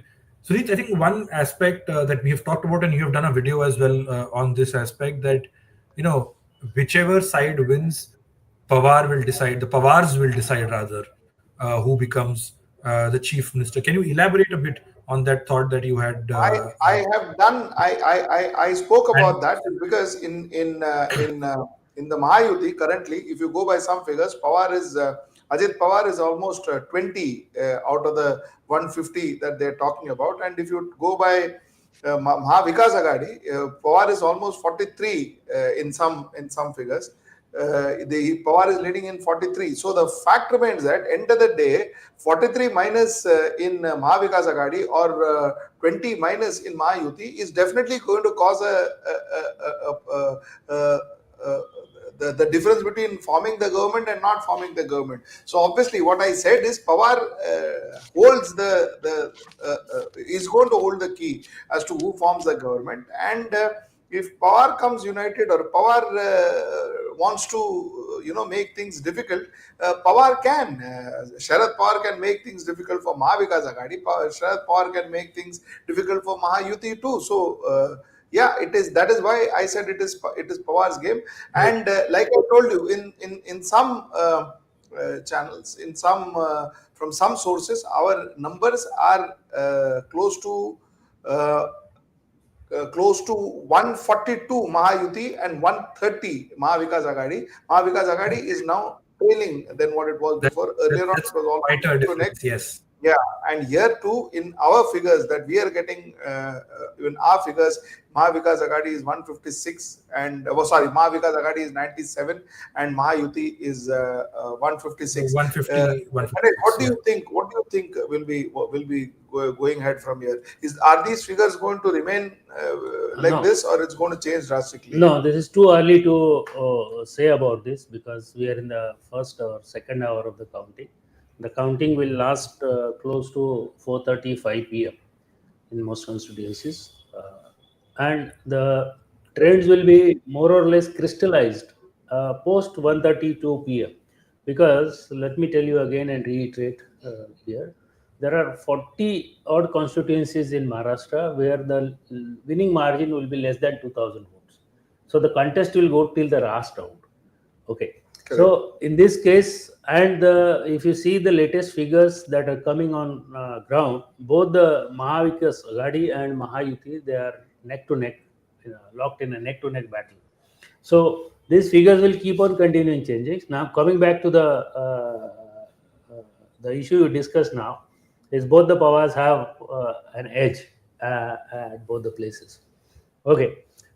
Even I can suppose if these figures are, say, Mahavikas Agadi crosses 145, Pawar may bargain for chief minister's post. Okay, Sharad Pawar's Rashtrapati. Correct. Okay. And if Mahayuti crosses 145, okay. Now in this case, Ajit Pawar is close to 20. Now, if you see the two allies, Eknath Shinde vis-a-vis Ajit Pawar, there is no love lost between two NCPs.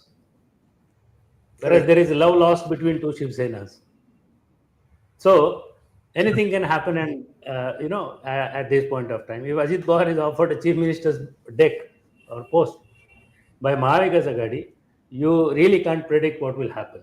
So net, what I see is it's going to be a very razor thin majority, if at all anyone crosses the majority, and then it will be a sort of unstable government, which is what the current trends are showing.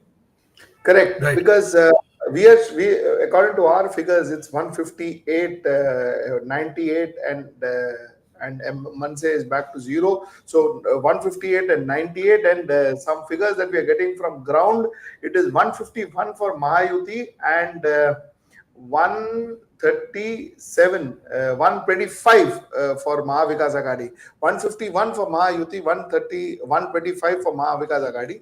Mahayuti is more or less kind of consolidating, and Mahavikas Agadi is coming, is picking up, but very slowly at the moment. Yeah. As on now, Mahayuti has already crossed the magic figure of 145, so that part of it is taken care of. If things were to be taken right, as in if things were to be taken as is, Mahayuti is already ready to form the government with 158, and Mahavikas Agadi is not close to it. But again, like I said, and like Ganesh says, 20 minus 152 is 132. So that is going to make a difference. And 20 added to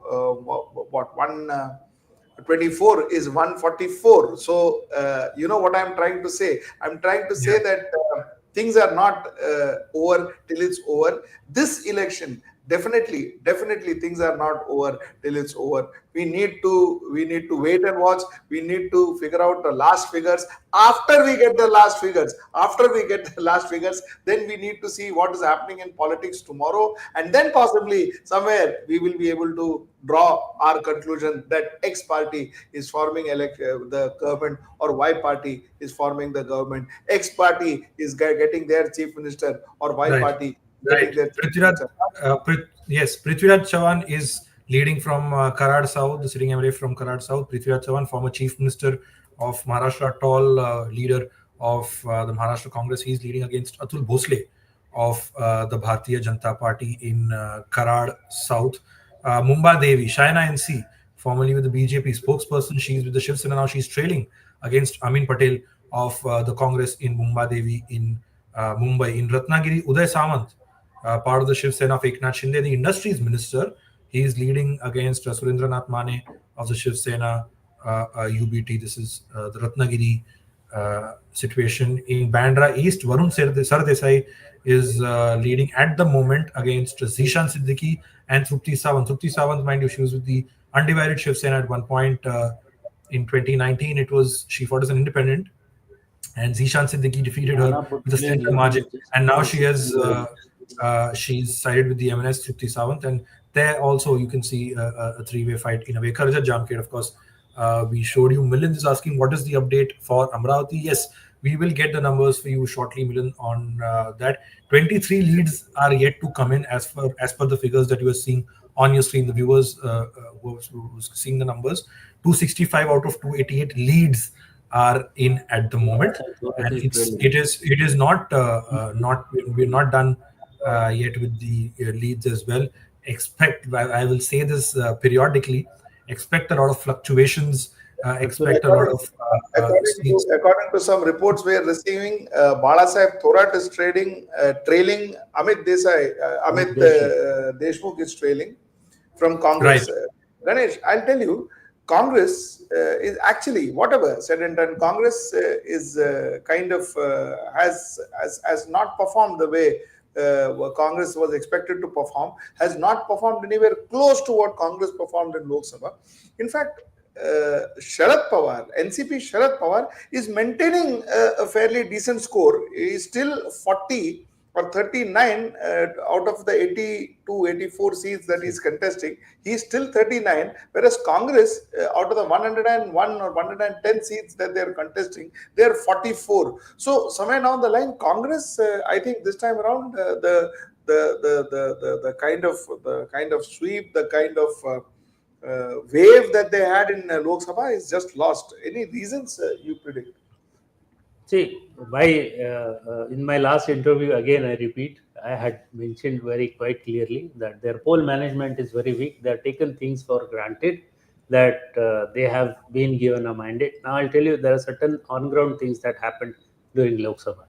The second line leadership of every district in Congress, be it Praniti Shinde, be it Satesh Patil, or Amit Deshmukh for that matter, okay, they were all working on ground, or even Vishwajit Kadam, they were all working on ground to see the success of Congress. Now, come to assembly seats, these are contesting candidates. They were not contesting candidates for Lok Sabha. So they were very actively involved in the entire campaign of this thing. Now they were locked in their own constituencies. Now this is where the national leadership should have taken the lead, and look at how many rallies national leadership has done in Maharashtra.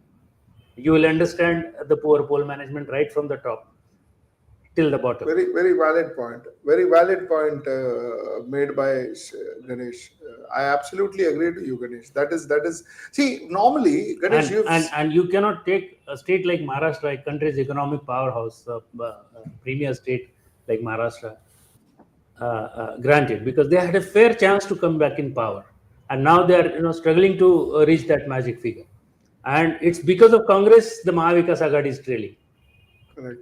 So, Ganesh sir, don't you think that there were some places where Congress are supporting independent candidates, like in Solapur South also we have seen such situation where they are supporting independent candidate and not supporting the official MVA candidate, which might be of the ally partner? See, these exceptions are always there in every election because of the local equations. There are, you see, that happened in Sangli too. So 4 or 5 constituencies I'm not talking about. I'm just talking about the general overall picture of the state, where the management of Congress, right from the word go, as far as assembly election was concerned, somewhere they took it for granted that they are going to be again a single largest party like in Lok Sabha, and their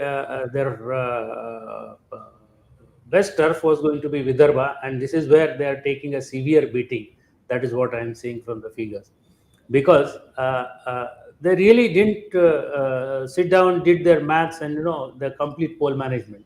And cut to, because of the debacle in Lok Sabha, BJP did their homework well and put entire machinery on their tenterhooks, and you can see the results now. By the looks of it, I think Mahayuti is spearing ahead.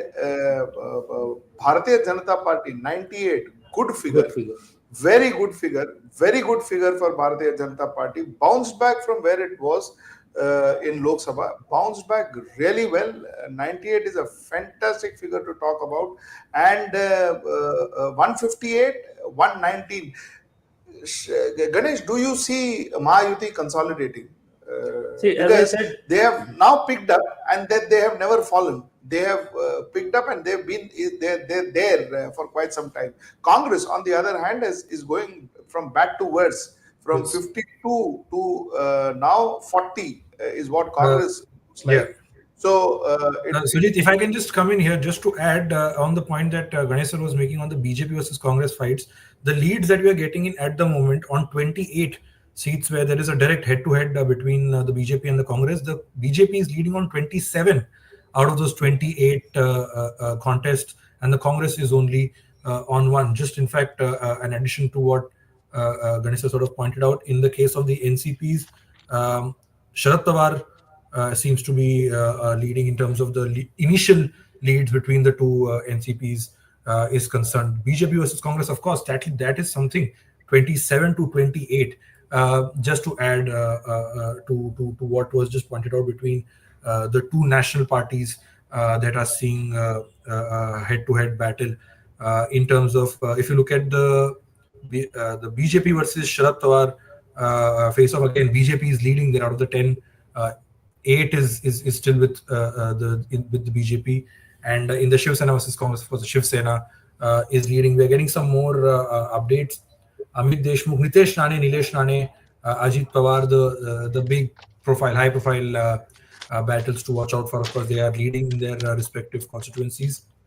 Currently, what the figures that I have is okay. The Nagpur Southwest, Devendra Fadnavis is trailing at the moment against Praful Budhe Patil of the Congress. Shija Chavan, daughter of Ashok Chavan, is leading against Babu Rao Karam Kondekar of the Congress from Bhokar in Nanded. That is the constituency known to be a bastion of the Chavan family. Ganesh, I think one question that I had with regards to the NCP, what we saw with Ajit Pawar's split was that all the big satraps, the regional top regional leaders, the single subedas, as you beautifully put it, a large chunk of that has gone with Ajit Pawar, and there is now Sharad Pawar who's grooming a young generation, pitting these young faces, especially in key constituency, against these satrap. How easy or difficult will it be for these 5-term, 4-term, 6-term MLAs who were once upon a time with Sharad Pawar, now with Ajit Pawar, and they are squaring off against young faces? How big or tough, how big or small will that challenge be, in your opinion? See, Sharad Pawar's modus operandi has been very clear. Every third election, he brings in a new generation. So this is what he has done this time too. So most of the, if you see Sharad Pawar NCP list of candidates, if you of the 85 odd seats or 84 odd seats they are contesting, you will just see some 8 or 10 tall leaders, and rest all young blood he has infused in his party. Since most of the senior leaders went with Ajit Pawar, and they were say 20 odd number, which I had mentioned in my last interview too. So you are seeing that figure very close to 20. So other constituencies of NCPA, which are traditionally NCP constituencies, have been backed up by Sharad Pawar NCP. It is sad, Ganesh, if you go to see Shiv Sena, in fact, Uddhav Thackeray Shiv Sena is trailing to the Eknath Shinde Shiv Sena. So this entire thing about, people are sympathetic and people are, they are not very comfortable with Shinde taking away the Shiv Sena and Shinde being called a Gaddar and all. Shinde has proved it completely wrong, because people of Maharashtra today, at least by the looks of it, currently, like I said, these are trends, these are not final figures, but by the looks of it, 38 is what Shiv Sena is, and 35 is what Shiv Sena Uddhav Thackeray is, which means, people are at least right now going in for Eknath Shinde Shiv Sena, which means two things. A, Maharashtra has accepted Eknath Shinde as the Shiv Sena head. B, Eknath Shinde is more popular. Eknath Shinde Shiv Sena is more popular than Uddhav Thackeray Shiv Sena. One thing is clear. Second thing is, Eknath Shinde Shiv Sena is also more popular than Congress in Maharashtra. No, so I would rather attribute it to a better poll management of Eknath Shinde than the sympathy or non-sympathy of the masses. You see, what we saw in Lok Sabha elections, there was a clear tilt of Maharashtra against NDA. 31 versus 17. So it was a clear 2/3 switch. I think they should have been little diligent, particularly Uddhav Balasaheb Thackeray, Shiv Sena and Congress.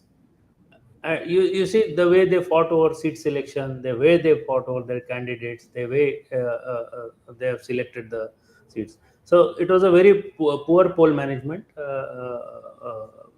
when it is Uddhav Balasaheb Thackeray, Shiv Sena and Congress, if I put it rightly. You see BJP getting 98, despite there was a factor of rejection in Lok Sabha, despite there was still that mood being continued in the state.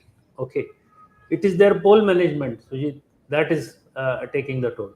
See, in Vidarbha, Congress had taken it for granted as their fiefdom, that they have won so many seats in Lok Sabha and mathematically they will win. It's never like that. the issues change, the management techniques for election change for a local election like assembly in Maharashtra. It is very hotly contested, and even now I would say it is still 2 to 3 more hours to go to emerge and crystallize the final trends. But somewhere down the line, Mahayuti has continuously been going up, and the Mahavikas Agadi has not once come except close. for in the mornings, maybe for some time, not once come close to Mahayuti, and Mahayuti is widening the gap. So to that extent, I don't know whether now there is some major surprise that would swing up. It has before, I'm not disputing it, but to this extent and to what I see, I don't see much gap.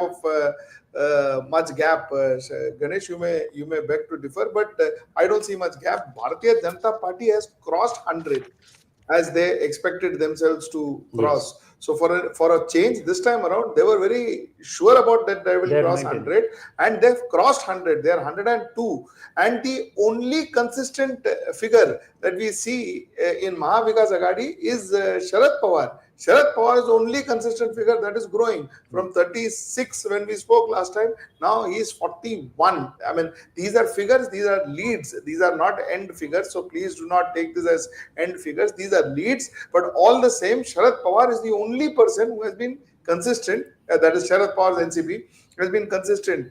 And that's where it stands. Mahavikas Agadi, according to the ground figures, 171, and Mahayuti 171 and Mahavikas Agadi 102. According to our figures, Mahayuti 185, Mahavikas Agadi 88. So this is where I think the figures stand at the moment.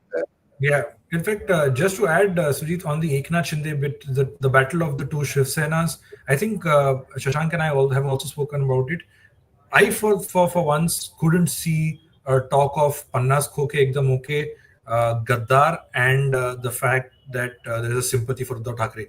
For our Vidhan Sabha travels, during our Vidhan Sabha travels, I couldn't see that factor or that becoming a talking point as far as the voters are concerned.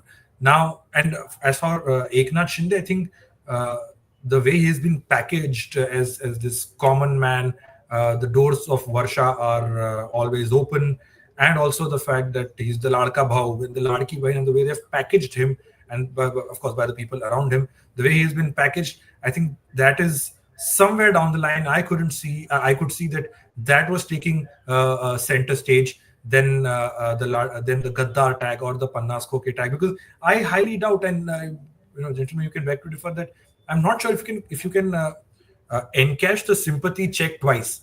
I'm not sure if you can do that and ask for votes again on the sympathy factor, again on the fact that there was someone that broke your party 2.5 years back and ran away with a bunch of MLAs. I think that was the biggest takeaway for the battle between the two Shiv Senas.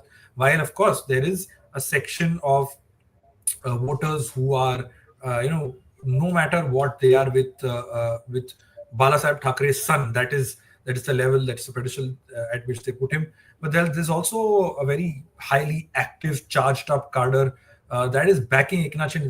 That is for starters has backed what he has done in 2022, and now they're backing. They're saying, look, you talk, you go. The message to their rivals is that you एक step आगे बढ़ो उससे, go take a step forward from the Gaddar tag, take a step forward from the Khoke tag, and I think that is where the battle of the two Shiv Senas could really be between Eknath Shinde, who once, like I said at the very beginning of the stream, once upon a time a relatively unknown entity in Maharashtra, of course, in the belts that he dominated like Thane, Raigad, Pagar. He had that clout, he wielded that clout, being the prodigy of late Anand Dighe, his mentor. But I think that 2.5 years, first the branding of the new chief minister, who, mind you, is available 24/7 even before he became chief minister. I think that is something that he's pitting against Uddhav Thackeray, who he calls the Facebook chief minister.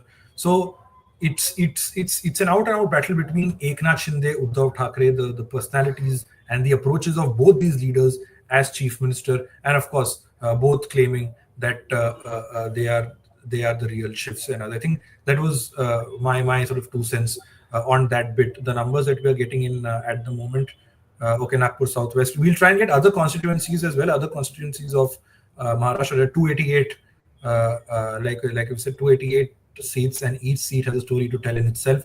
191 is where the Mahayuti is at currently. 83 is where the Mahavikas Agadi, as per the numbers that we're seeing on the screen here, like Sujit pointed out, the sort of feedback and the numbers that we're getting from ground are varying, but the Mahayuti numbers, the gap between the two is still widening. In Jharkhand, meanwhile, out of the 79 leads, remember there's Jharkhand as well, and there are bipolls as well. So it's quite a busy day for any journalist, for any pollster, for any political analyst. 81 out of 81, 79 leads are in, 39 each for the NDA and the India Alliance in the state of Jharkhand. Both these states really, Maharashtra more so politically crucial to how this scenario pans out as we go forward. 279 leads are in for Maharashtra. If we have any further graphics, any further leads or trails that adding to what you said, I would like to understand from Sujit that don't you think that the Uddhav Thackeray faction started its campaigning in the last, if you count all the 6 parties, they were the last to start their campaigning. Also, the second thing, they overestimated the sympathy factor, because of which I think they did not put in winnability as a criteria. That could be another reason which I feel. So I think that there is no alternative. Because of that, they will choose me, or they are against the BJP. That is the reason they will choose me. I think that was one factor. Do you think that? Absolutely. See, sorry, go ahead. On the retrospect, we can decide to say that, Shashank. I mean, retrospectively, you can say that they didn't campaign well, they didn't campaign before. But the point remains that, to a certain extent, they were confident. In fact, Mahavikas Agadi was tremendously confident that they will make it and they will make it well. Shiv Sena, especially the Shinde Shiv Sena, I think they came from nowhere and they put their best into the campaign.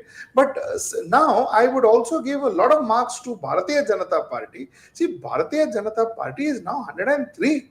Yes. They are 103. They're maintaining their number. They're maintaining their number, and you see, what is interesting is 103 is from a state where they couldn't even get a double-digit number for Lok Sabha. I think it's a fantastic win. Whatever you call it, Ladki Baina, you call it, a little help from other sources, all that, your election becoming delayed and all of that, whatever you say. But the fact remains that 106 was a fantastic number that they have achieved. Secondly, I think all of us, Ganesh, we all thought that while the match is very tough, but there was a slight edge for Mahavikas Agadi. I think all of us thought of that. Yes. And that is what we also maintained in our whenever we spoke about this thing. But the fact remains that here there is now, it looks like a sweep for Mahayuti. It's currently looking like an absolute sweep. If you go by our numbers, Mahayuti 192, Mahavikas Agadi 84. They are not even half of Mahavikas Agadi, Mahayuti, and Mahayuti is slowly inching towards the 200 mark. Currently inching towards. But Sujit, let's wait till 2 p.m. Yes. That is the time I would say these are the finally crystallized trends. Correct. Okay. Because I think still Sujit, a lot of let him complete. There are 40 odd constituencies where the margins are going to be less than 2,000 votes. It's so hotly contested election. You rightly said, see, post Lok Sabha election, everyone thought, even including us, that there is an edge to Mahavikas Agadi. But I had put a rider as far as the poll management is concerned, because when it comes to assembly elections, your poll management becomes a more important factor than your national or state level issues. See, I'll tell you the psyche of Maharashtra electorate. people are more interested to have one-on-one direct connect with their MLA vis-a-vis MP. They expect MLA to visit their functions in the family, in the village. They never expect any MP to come and visit. So that is a difference in this particular election. So the BJP did their math well. They identified the winning candidates. Okay, they pulled them inside their party before elections. Wherever they could not get the constituency, they have pushed that candidate into allies party. For example, in Ajit Pawar or Eknath Shinde's this thing. So they went completely on merit based. They did their homework very well. On the contrary, I think Mahavikas Agadi, I've been constantly telling in my every interview that they took it for granted that Maharashtra is going to be their fiefdom. Just because they won the Lok Sabha elections by two-third majority, now they are going to just, take over the reign of powers in Mumbai. So this is where the complacency came into picture, and I would not blame the state leadership. I would blame the central leadership rather more, because when this is an intensely fought election, most of their leaders are locked in a district, and they don't have a. If you see Maharashtra leadership of the Congress, they don't have a statewide face like Uddhav Thackeray or Sharad Pawar or even Ajit Pawar for that matter, or Eknath Shinde or Devendra Fadnavis. You will see, compared to these five faces, they don't have a single face which can be accepted all across the geographies of Maharashtra. In this case, then the central leadership's role come into place. They should have done more rallies. They should have focused more. They should have their presence, particularly Rahul Gandhi's presence in Maharashtra, should have been seen more post Lok Sabha election, which was not seen. And you see the result. You see, two things before I ask you a question on what you just said.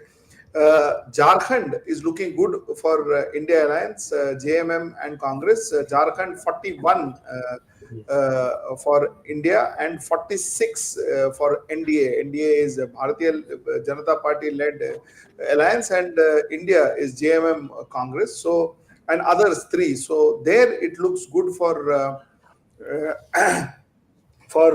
India, and it looks as if they're inching towards forming the government, but yet NDA is not far behind. NDA is 37. So there too, nothing can be said. But here, coming back, tell me, as of now, Devendra Fadnavis is trailing. Devendra Fadnavis was one person who had faced a lot of criticism, a lot of flanks over the years in Bharatiya Janata Party, not only externally but even internally. Yes. Now the fact remains that while we talk about faces, we talk about Uddhav Thackeray, we talk about Sharad Pawar, we talk about even Ajit Pawar, Bharatiya Janata Party also was to some extent quite faceless, because Devendra Fadnavis was no longer the most popular Bharatiya Janata Party face in 2024. So what is your take on that? See, Devendra Fadnavis was a popular face in 2019, yes. And post this second agitation of Marathas, that is led by Mr. Jarange Party, okay, he lost the particularly base amongst the Marathas, which he had a complete support base in 2019 because he had given the reservation and maintained that in High Court. He had fought that battle till High Court, and thereafter, when there was a lathi charge on Maratha agitation, so that is the time, his imagery took a little bit of beating in particularly Maratha community.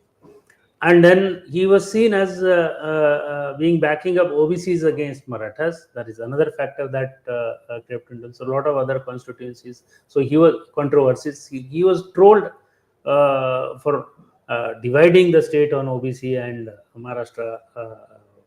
These lines. But having said all that, this is all about perception of a leadership. If it comes to poll management, I would always rank him after Mr. Sharad Pawar. Sharad Pawar is number 1 poll manager even today at the age of 84. You would see his strike rate. I would still rate Devendra Fadnavis as number 2 or equally good as far as poll management is concerned.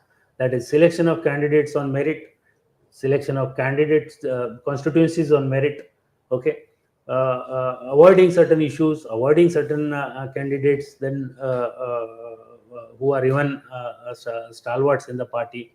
Okay, getting this. So he has been an instrumental, key instrumental leader as far as Maharashtra elections are concerned. I think he will.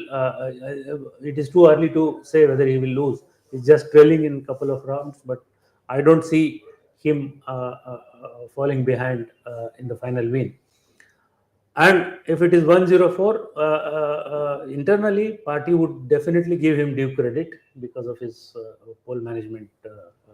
Because see, internally, within party, what people perceive from outside is a different thing, and within party, how people perceive things is a different thing.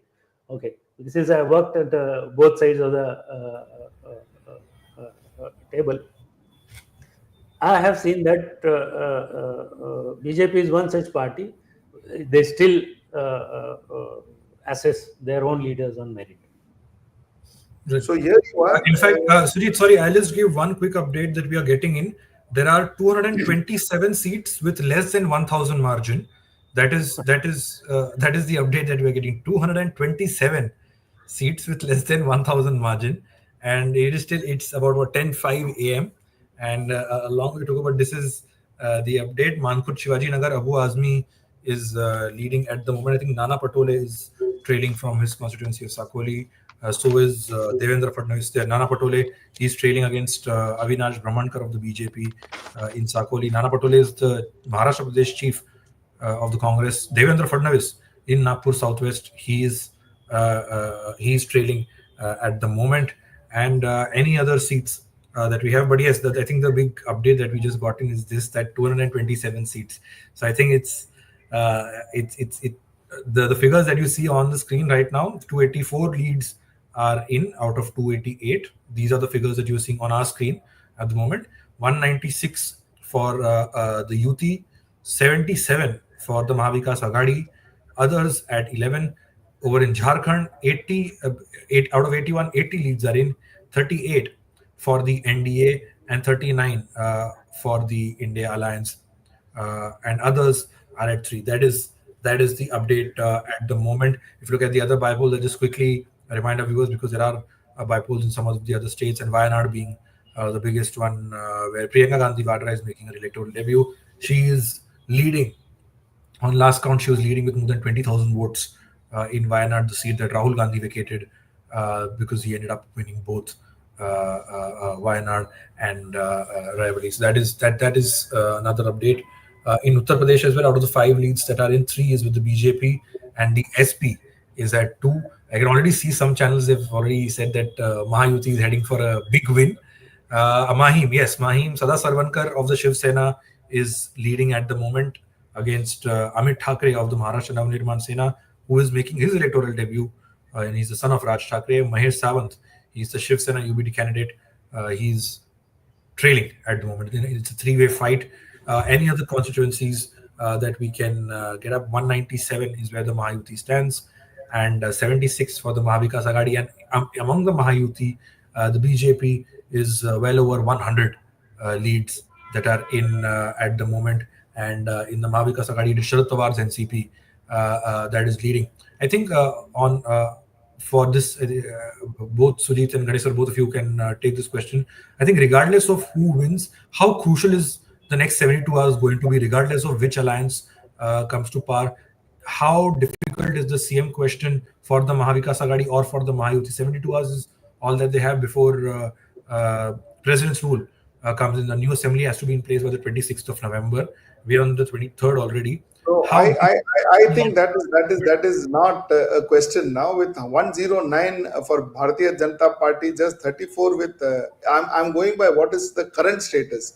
Current status 199 for Mahayuti, which puts them into a different dimensions, and out of which 109 for Bharatiya Janata Party, and 56 for Shiv Sena Eknath Shinde, 34 for Ajit Pawar. I think it is a very clear mandate, and there is no now all that what we discussed, that there could be a possibility somebody jumping here, somebody jumping there. All those possibilities are ruled out, completely ruled out. this is a clear mandate for the Mahayuti. And I think it will only be fair if a Bharatiya Janata Party person is made the chief minister. Now, if Bharatiya Janata Party decides to make Eknath Shinde the chief minister, that's a different issue. But it is very clear that Bharatiya Janata Party person would should be made a chief minister. And secondly, that now whether Ajit Pawar remains with Mahayuti at the moment or not does not really matter. It is of no relevance whether he would remain with Mahayuti or not, because Mahayuti without Ajit Pawar currently, we are saying almost 60 seats are just leads with 1,500 votes. So I mean, you can't rule out things looking different now. But the point still remains that now I think it's Bharatiya Janata Party's game. Bharatiya Janata Party can decide to have their chief minister. Bharatiya Janata Party can decide to make Eknath Shinde the chief minister. It will not make much of a difference. And Ashok and Ajit Pawar with 34, he can decide to be with the Mahayuti, or he can decide to jump. It won't matter to the Mahayuti anymore, at least by the looks of it. That's where we say. You see, like last thing I want to say, Ganesh, please respond to this. I think while I mean there's still a chance, 60 seats, 1,000 votes, but this lead is very drastic. Yeah. Now it looks to be heading towards a consolidation. Correct. It looks a very crystallizing the numbers. Correct. So now things coming back. Now any bounce back and all. It's going to be very, very rare. It's going to be the first time in the history if now Mahayuti or Mahavikas Aghadi can bounce back and all that. By the looks of it, Mahavikas Aghadi has been decimated. Mahayuti may touch the 200 figure, and I mean that's where it is. Bharatiya Janata Party is the man of the match. 109 seats at the moment, a party that had not even touched double digits in Lok Sabha, 109 seats. And after this, I want to discuss Narendra Modi now, Ganesh. But I'll leave it to you, Shubham, to kind of. Okay. Oh, there you have. Mahayuti has reached 200. This is the number that we have on our screen. MVA at 73. It's 10:12 a.m. at the moment. A similar picture, in fact, not to draw comparison or what will happen, but in Haryana, what we saw, how things changed post 11 a.m. when till 10:30, 11, it was a one-way traffic for the Congress running away with the lead, and then you saw the BJP flipping that and getting a landslide of its own. That is what we saw in Haryana. Of course, Maharashtra, we'll have to wait and watch how it looks. But by the looks of it, it looks that the Mahayuti is running away with this contest at this point. At about 10:15 a.m. 200 is where Mahayuti is at currently. I'll take some audience comments as well. Manikandan is saying one can't blame Congress completely, knowing it's going to be a tough election post the general election. The Saffron Party has pushed the date further for gaining grounds by implementing certain schemes. Of course, a lot of chatter around the Ladki Bahin. He's also saying party symbol role can't be ruled out as well. At the moment of polling, people could go with the symbol. Also, in Kudal, Nilesh Rane is trailing at the moment. Vaibhav Naik of the Shiv Sena, Uddhav Balasaheb Thackeray, he's leading. The sitting MLA from Kudal in Sindhudurg district in the Konkan region of Maharashtra. Vaibhav Naik is leading at the moment from Kudal. 206 is certainly where this Mahayuti lead has jumped to, from 200 to 206. MVA, Mahavikas Aghadi, down to 70. That's the margin that we are sort of talking about. And like Sujit rightly said, for this to be overturned by any stretch of imagination, Vijay Vadattiyar is trailing. Yes, Vijay Vadattiyar is trailing as well, the leader of the opposition in the outgoing Maharashtra Assembly from the Congress. And just yesterday, he had predicted 165 for the MVA. But currently, what we see, some reports are also coming that the EC, Election Commission official trends, are also giving a clear-cut sort of mandate for the Mahayuti at the moment. All 288 leads are in. And now, like Ganesh sir pointed out, that this is heading in consolidation mode. In Worli, Aditya Thackeray, of course, he's leading Shiv Sena UBT, sitting MLA, son of Uddhav Thackeray. He was in 2019. He was given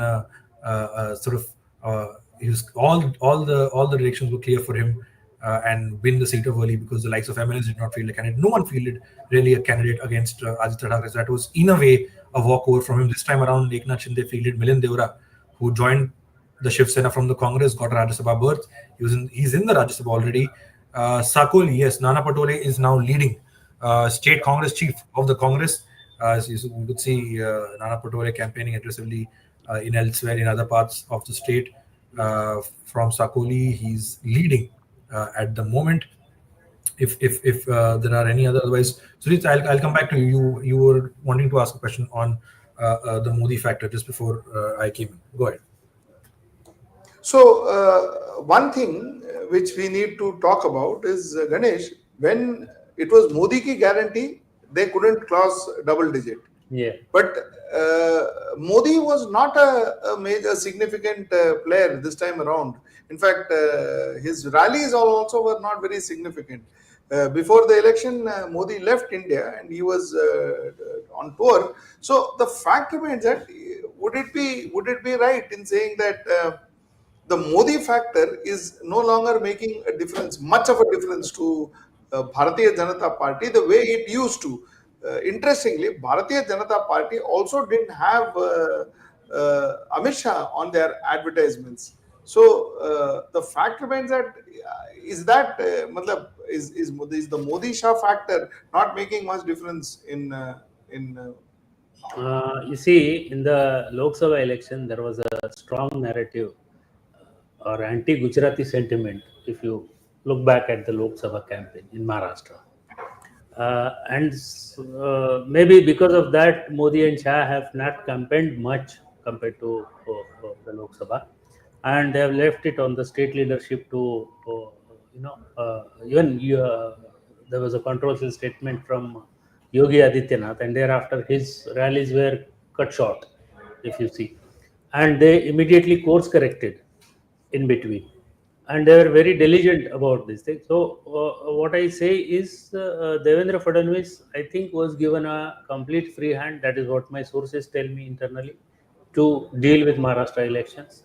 And amongst the BJP leaders, be it center, even include Nitin Gadkari in that, I still believe Devendra Fadnavis knows the state of Maharashtra much better compared to other leaders as far as election management is concerned.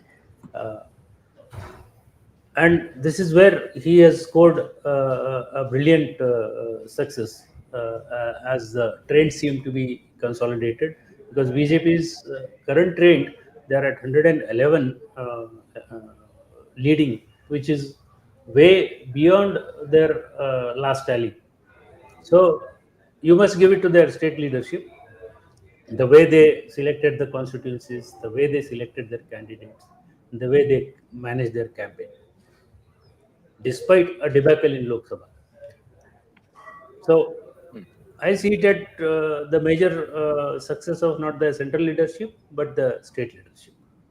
And the fact is, even Jharkhand currently is showing NDA as 37, India 41. These are the leads. Let me tell you once again, leads of all. In fact, Sujit, one more. There's one more stat. I am seeing on one of the news channels. Only 2.1% of the votes have been counted. This is what one of the channels is showing in Maharashtra. While all 288 leads are in, 2.4%, in fact, not even 2.1, 2.4% votes have been counted so far in Maharashtra. That is what is being shown on some of the channels. While these numbers that you see, 209 to 6 for the Mahayuti, with the BJP well over 100, the Mahavikas Aghadi at 68, and among the Mahavikas Aghadi allies, it is Sharad Pawar's NCP who's leading at the moment. And in others, there is 11. is what we are seeing actually currently. Manu John is saying low voter turnout is a major reason. Priyanka Gandhi is leading by 96,000 votes. Yes, Priyanka Gandhi is leading. She has been leading since the first round of counting began, and the numbers came in. Priyanka Gandhi Vadra is leading from Wayanad. In Karnataka as well, there are three seats where bypolls are being held. It's one each between the Bharatiya Janata Party and the Congress at the moment. Snuggy is asking, why does it take so much time to count if there was EVM? Okay, that is, yes. He's saying, why does it take so much time to count? So why does it take so much time to count an EVM, if you would like to take that question? Ganesh? See, Why does it take so much? no, actually, maybe these figures may be wrong, because once the counting rounds are started, you see, there is no stoppage in between. They keep on counting continuously. Maybe the figures reported are, consolidation, tabulation. It takes a bit of time, and that is where the result must be. Like, for example, if a round is counted, when you are into fourth or fifth round, my experience tells me our tabulation is still at the second round. So because there is this tabulation is done manually and then fed into computer. So at this point of time, no election officer wants to take any risk. Even one vote here and there, is going to cost him his job. So I have been in the job, so I know how careful they are. They keep couple of statistical officers in standby who are doing these tabulations. They check, counter check. There is 3 to 4 checks again, and then they upload it on the website. So counting goes on a continuous manner, okay, but the tabulation takes little bit of more time. So that is why the reporters may be late. I don't see this 2% figure is correct. Interestingly, Right. This time around, Shiv Sena is 56, Maharashtra, that is Eknath Shinde Shiv Sena 56, Uddhav Thackeray Shiv Sena 18, and Rashtravad, that is Ajit Pawar Rashtravad is 34, and Sharad Pawar Rashtravad is 11. reduced to 11. So now it's Clear 22, 20, 11. Yes, now it is crystallizing towards a clean sweep by Mahayuti. It seems to be complete a clean sweep by Mahayuti. A clean sweep at the moment. It looks as if it's a clean sweep by Mahayuti, and regardless of any partners, I think Mahayuti is now in a position to kind of dictate their terms. I'm sorry, Bharatiya Janata Party is in is well within their terms to dictate their terms, and things are going to be very different now. Bharatiya Janata Party now they're talking about 121, which is almost coming to the 2014 numbers, by the way. 121 yes. Bharatiya Janata Party, which was the 2014 numbers during the Modi wave. That is where Bharatiya Janata Party is coming to. So let's see what happens from here on. Right. I think if there's, yes, Kolaba, Rahul Narvekar of the Bharatiya Janata Party. In fact, Kolaba was one of those constituencies that saw the lowest voter turnout at about 44.4%. Rahul Narvekar, sitting MLA, he's leading. He was also the speaker of the outgoing Maharashtra Assembly, and he gave the decisions in the two Sena versus the NCP, the real Sena verdict in terms of disqualification. In Goregaon, in Mumbai, Vidya Thakur of the Bharatiya Janata Party. Again. Let me talk. Just a minute, Shubham, if I may just interject. People like Devasya, I haven't heard of him. And he was put against Rahul Narvekar. So what was the logic of putting candidates like that by Congress? These were names you didn't even hear of. So I guess a very poor job of candidate selection done by the Congress, especially Nana Patole and Gaikwad. Varsha Gaikwad, and of course Ramesh Channitala, who came from Kerala. I think absolutely wrong choice of candidates, where they could have chosen people who could have won. There are people whose names are not even heard of, put against very, very prominent leaders. So I don't know what the idea was. Yeah, that's the point I wanted to make. Shubham, back to you. Yeah, Project Valiant has a comment. Shubham, Shashank, just like we discussed last night, looks like Ladki Bahin Yojana scheme might have made a strong impact on women voters. That is what Project Valiant had to say. But Sujit Gadisa, do you think Ladki Bahin seems to have clicked big time among women voters, given what we are seeing, 215 to 61 to Mahavikas Aghadi? Yes, definitely. This seems to be making rounds, and as I had mentioned last time, see, in Lok Sabha, there was a social engineering working in favor of Mahavikas Aghadi when this Ladki Bahin Yojana was not there. Particularly Muslims, Dalits, and Marathas. They stood by Mahavikas Aghadi, and that is why you could see such a massive victory for Mahavikas Aghadi in Lok Sabha. Out of 48, they backed close to 30 plus 1 independent from their side.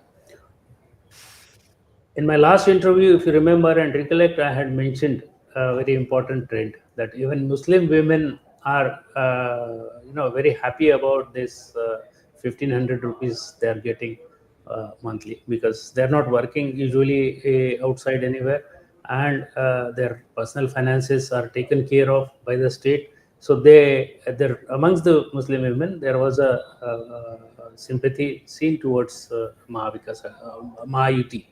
Okay, and that seems to be working in the polls.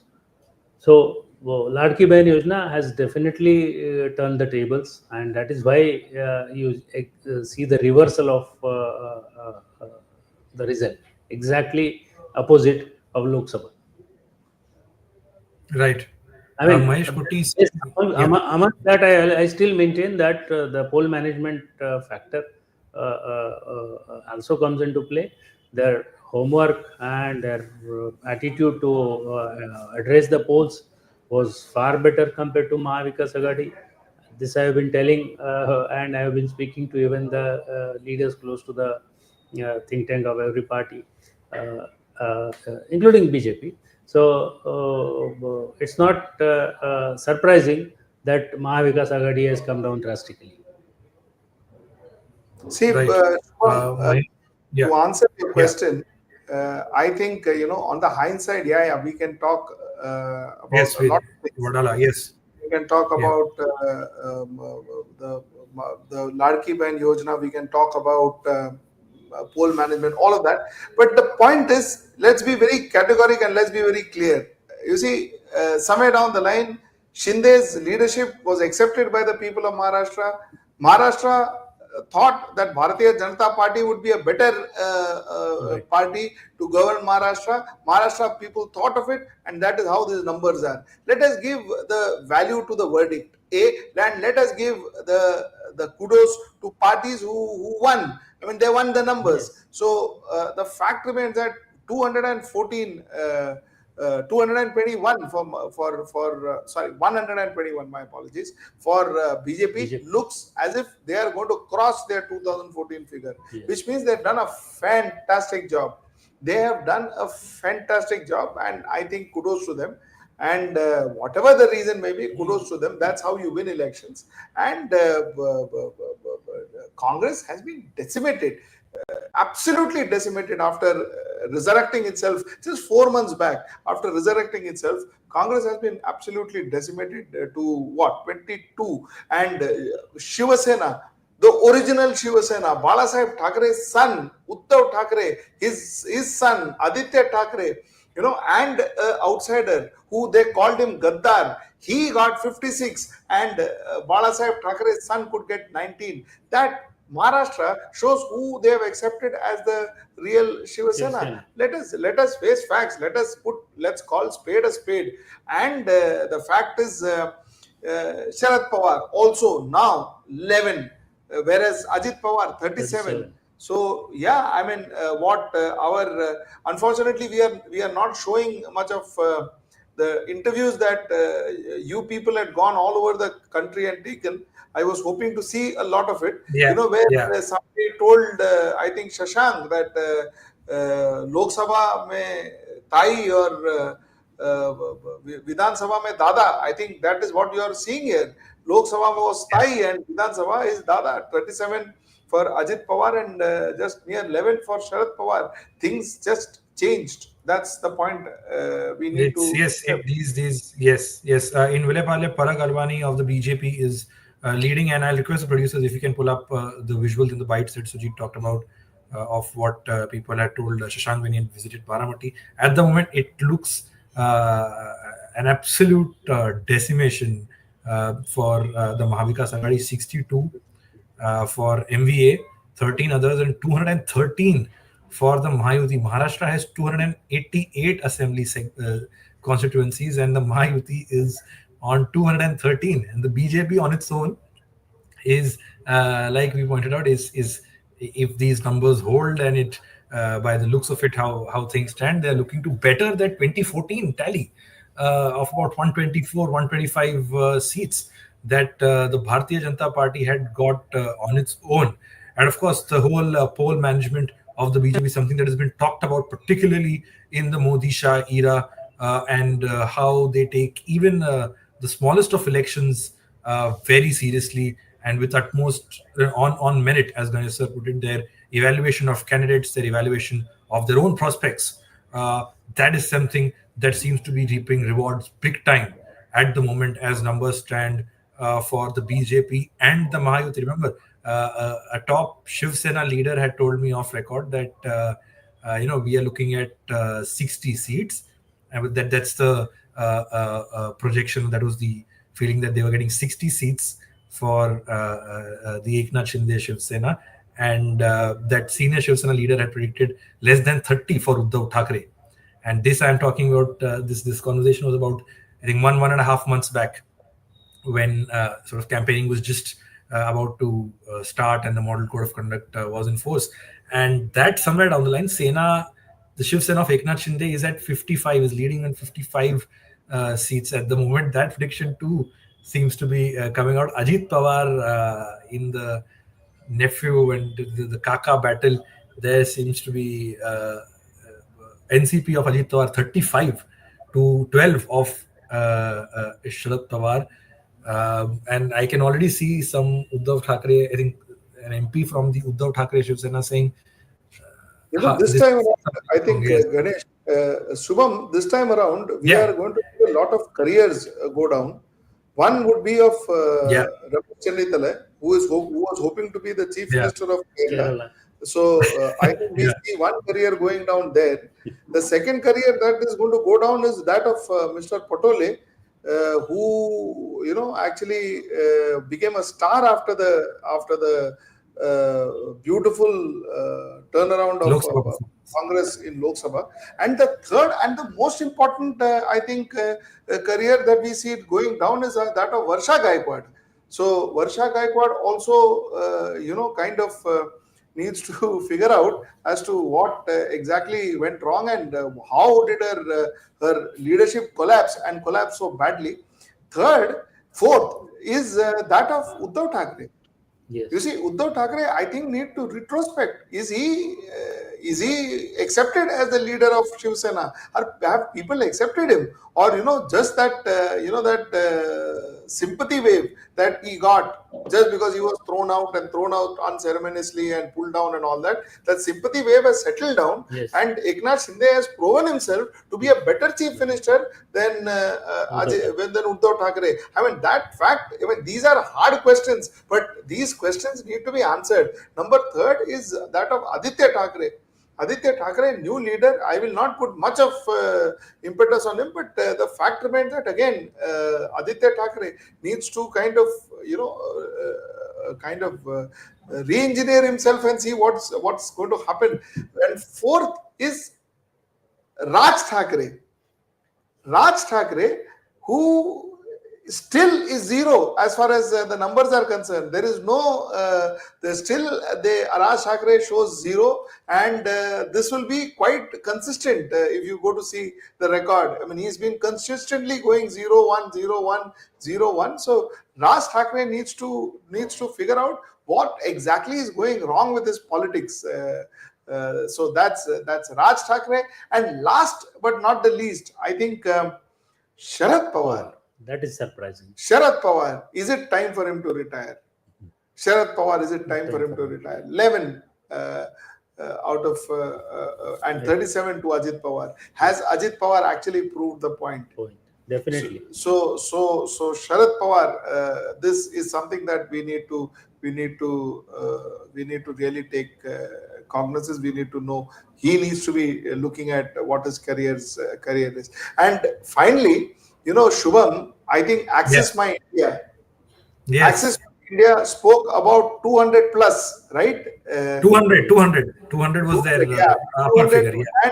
And that's where it's looking like. That's where Mahayuti is heading to. And I think hats off to, see, whenever he went wrong, we criticized him. But whenever he's right, I think hats off to that agency. Their polls actually made, honestly, nobody believed it. Nobody believed it. Honestly, everybody had a question mark when he said 200 and all of that. And look at it. It is 219 Mahayuti at the moment, or 216 according to our figures, Mahayuti. So, and I don't think there will be any drastic change. No, now the trends have been consolidated, and this will continue more or less. And as I said, there will still be 40 constituencies which are with the thin margin, but that will make if all the 40 goes to Mahavikas Aghadi, it will make it 100. Yes. So even then, it is Mahayuti that is going to form the government. Absolutely correct. Clear. Absolutely. It is. I think the one thing I began our exit poll coverage and the voting day and this as well. This is the day a lot of political obituaries will be written for a lot of leaders, right from an MLA who's contesting in each seat from whichever party. Today is going to be that day where you will see one candidate emerge trumps the other. Like Sujit rightly pointed out, it's not just one party or leader. These are several leaders from different parties that are looking at a big question mark with regards to their political future. What happens next? So from Uddhav Thackeray top down, you look at the Sena leaders. Mahayuti at 216, Warsaw seat, Harun Khan of Shiv Sena UBT. This was a seat once upon a time that was said that former Maharashtra DGP would contest, Sanjay Pandey would contest Shiv Sena UBT. But that seat eventually went to Shiv Sena UBT. Harun Khan is leading. Raju Pednekar is an independent. He is contesting as an independent this time. He's trailing, and so is Bharti Lavekar of the Bharatiya Janata Party that she's trailing. This is Warsaw seat in Mumbai. Shivdi in Mumbai. Ajay Chaudhary, the whip of the Shiv Sena UBT.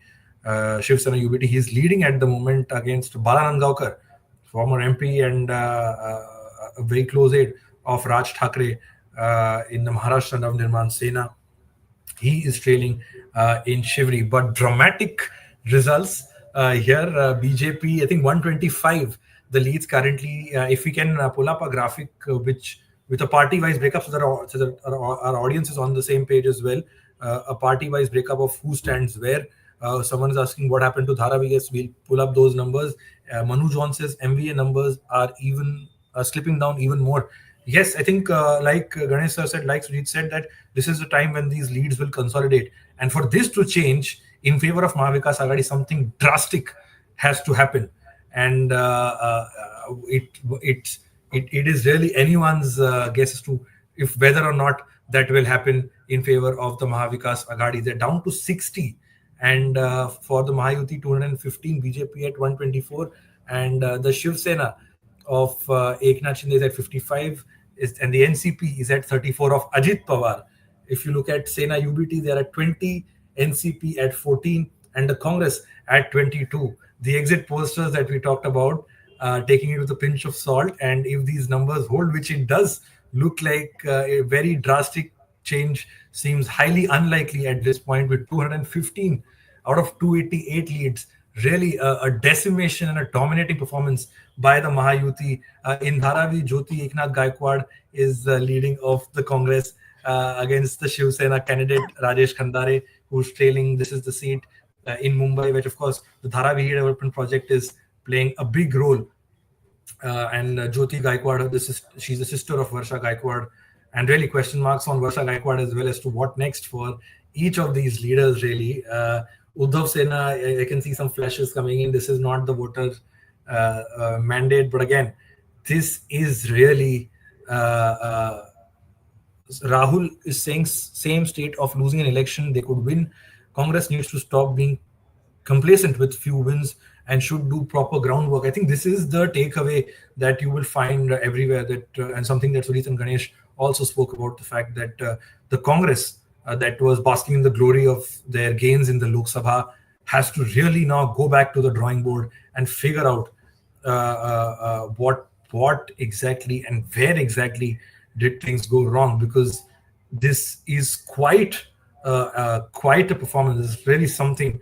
And the reason why a lot of you may feel I'm a bit baffled is because, having been on ground, Shashank, you were also there, you're also smiling, a celebratory day for BJP fans, BJP supporters, but it did not look like, by any stretch of imagination, to me at least, and I'm candid enough to admit that it did not by any stretch of imagination look like the numbers that you are seeing currently, 216 to 59 now.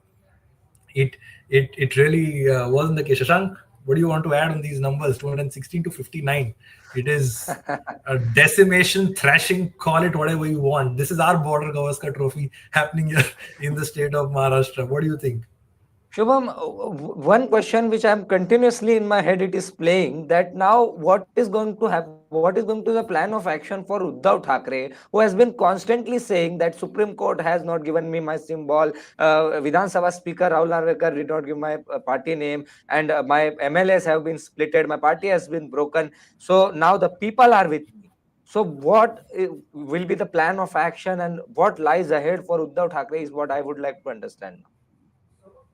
It's really, I think your guess is as good as mine. You look at, someone is saying this what happened to the BJP politician who was caught bribing the public with 15 crore rupees. I think you're referring to Vinod Tawde. There's no development so far, but I think the biggest development, the biggest takeaway at the moment is the performance of the Mahayuti. BJP 124 as things stand at 10:42 a.m. on the 23rd of November. What looked like a tough contest seems to be a mauling really for the Mahavikas Aghadi. 56 Shiv Sena of Eknath Shinde and Ajit Pawar as well, firmly in control with 35 leads. Rest to Shiv Sena UBT at 20, NCP at 13 of Sharad Pawar and 22 Congress. If we have any other leads from any other constituencies, because I can see a lot of people are asking, someone is asking for a Mumbai-wise breakup. Someone is asking for some specific seats. If you can load up some graphics and fire these visuals of who is trailing, who is leading at the moment. But yes, and if you look at Jharkhand, the India Alliance at 50 and the NDA at 29 out of the 81 seats in the Jharkhand Assembly. Mahim, Sada Sarvankar, the sitting MLA in control at the moment, leading from Mahim against Amit Thackeray of the Maharashtra Navnirman Sena and Mahesh Sawant of Shiv Sena UBT. This was a three-way fight. In Sakoli, Nana Patole is back in the lead. Avinash Brahmankar. If you could look at some other constituencies as well, I would request the producers if you can have some other constituencies as well for in Maharashtra. There are a lot of seats that are being talked about for its mini battles. But Sujit, if we have you back with us, can you hear me? Yes. This 218 to 58. I think it, except for Axis, My India, nobody seems to have really caught on to it. The BJP's election machinery, like you pointed out, it really takes the cake as far as their own performance, and then the Mahayuti combined. Eknath Shinde and Ajit Pawar really clicking together as per the numbers that we are seeing on the screen. But again, you left with that point that a lot of answering to do. what next really? I mean, for all three parties, what are they staring at? Be it their MLA, be their own candidates who they fielded, because a party like Uddhav Thackeray was left with nothing in terms of the leaders. All these leaders were there. Yes, go ahead. To my mind, I think a lot should be introspected. Number one is shielding the candidates, putting up candidates. Congress needs to be the first to introspect. A lot of uncles, aunties, sisters, brothers were put in. Were they the best possible available candidates? Were they the best possible available alternative at that point in time? This is something that one needs to figure out. And if it was not, then at least for the next election that Congress fights, Congress should be looking at more winnable candidates. Same is the case with Shiv Sena. Shiv Sena equally needs to introspect about the candidates. I'm talking about UBT. Shiv Sena UBT equally needs to introspect the candidates that UBT fielded. Were they the best? Were they winnable candidates? Chances are a lot of them were not. Did research go behind fielding these candidates? Did they do some kind of a data analysis before fielding these candidates? Chances are they haven't, and therefore what you see here. So that's number one point. Number two is the campaigns. You see, I will still, though Sharad Pawar now is not looking too good, is now down to 13, but I will still give a lot of marks to Sharad Pawar, because at this age, Sharad Pawar did the maximum amount of campaign. Sharad Pawar went out there, campaigned for his party, right from I think October first week, September end, October first week, he started campaigning for his party. He was there, he was on ground, he visited his constituencies, he campaigned for his party, and he tried his best. So if he lost, well, there could be a lot of other reasons, but effort is not one of it. He has put every possible effort to win these elections, and yet he couldn't possibly. Ajit Dada proved more potent and more powerful than what he estimated him to be. So to that extent, yes. But the point is that except for Sharad Pawar, who at least attempted full attempt, he gave to kind of win these elections, I think the other two need to introspect. Lot of flaws, lot of ifs and buts, lot of questions, a lot of decisions, lot of rash decisions, a lot of nepotism. A lot of it happened, and therefore, yes, Maharashtra showed the results. And as of now, if you go by figures, Bharatiya Janata Party is leading in 126 seats. 126 seats is better than what they were in 2014, which means it's possibly one of the best results that 1,200 it's actually I'm sorry. It is one of the best results that they have produced. You know, before you say all these best and all that, you need to kind of recheck. So I was just anyway, it is one of the best. It is one of the best results that they have produced, and I think that's fabulous. They have come and they have conquered after such a debacle in 2024 Lok Sabha. What a comeback, and wow, what a fabulous comeback. Shashank, go ahead. Yeah, you spoke about the campaigning part of it. Narendra Modi, however, he was restricted. He did only 10 rallies. Nitin Gadkari was someone who did around 72 rallies, which is a huge number. And I think he's the most number of rallies by any star campaigner for the Bharatiya Janata Party in 2024. RSS groundwork, something which Shubham told me after being in Nagpur, RSS has done a great groundwork. So do you think after this government is formed, if the numbers continue to stay, how much of a say will the RSS have in this government formation? Well, I think Shashank, we'll have Sujit and Ganesh sir joining us shortly. But yes, if for our viewers who are just joining in, the numbers you see on the screen, okay, yes, Vile Parle, if there's anything else, any other constituency that we can look at, but I would like to. Ghatkopar East, Parag Shah of the BJP is leading against Rakhi Jadhav of the NCP of Sharad Pawar. In Kalina, Mumbai's Kalina, Amarjit Singh of the BJP is leading against Sanjay Potnis of the Shiv Sena of Uddhav Balasaheb Thackeray.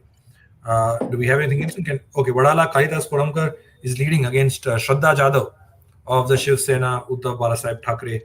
Malabar is Mangal Prabhat Lodha, the sitting MLA, known to be a big builder.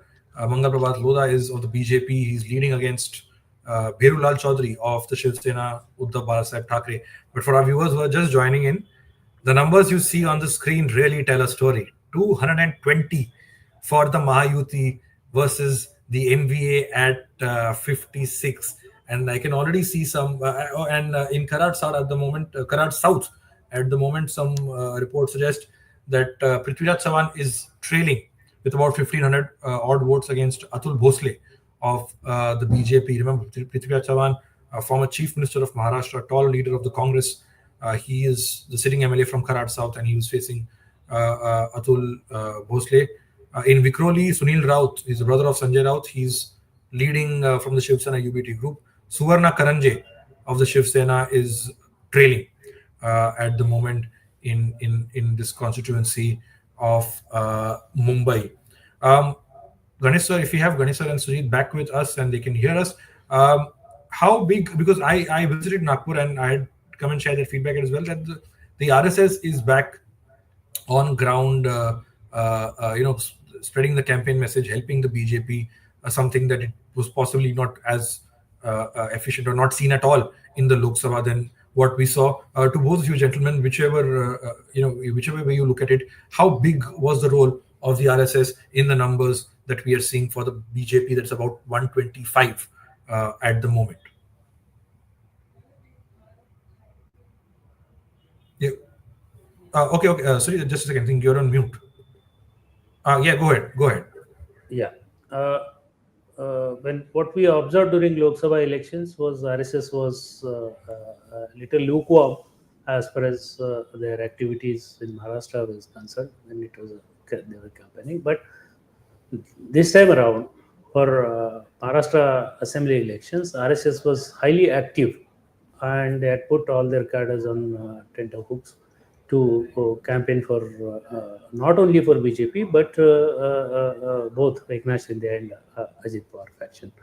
So during Lok Sabha election, amongst the RSS cadre, what I had observed was they were not that happy about Mr. Ajit Pawar faction joining NCP, and this time around, I think they did their homework well. They had a lot of internal churning, and ultimately they shared all the differences within themselves, and they campaigned wholeheartedly this time. And this is why this is one of the factors that you are seeing these numbers and such a clean sweep in amongst a few others like Ladli Behna Yojana and their poll management.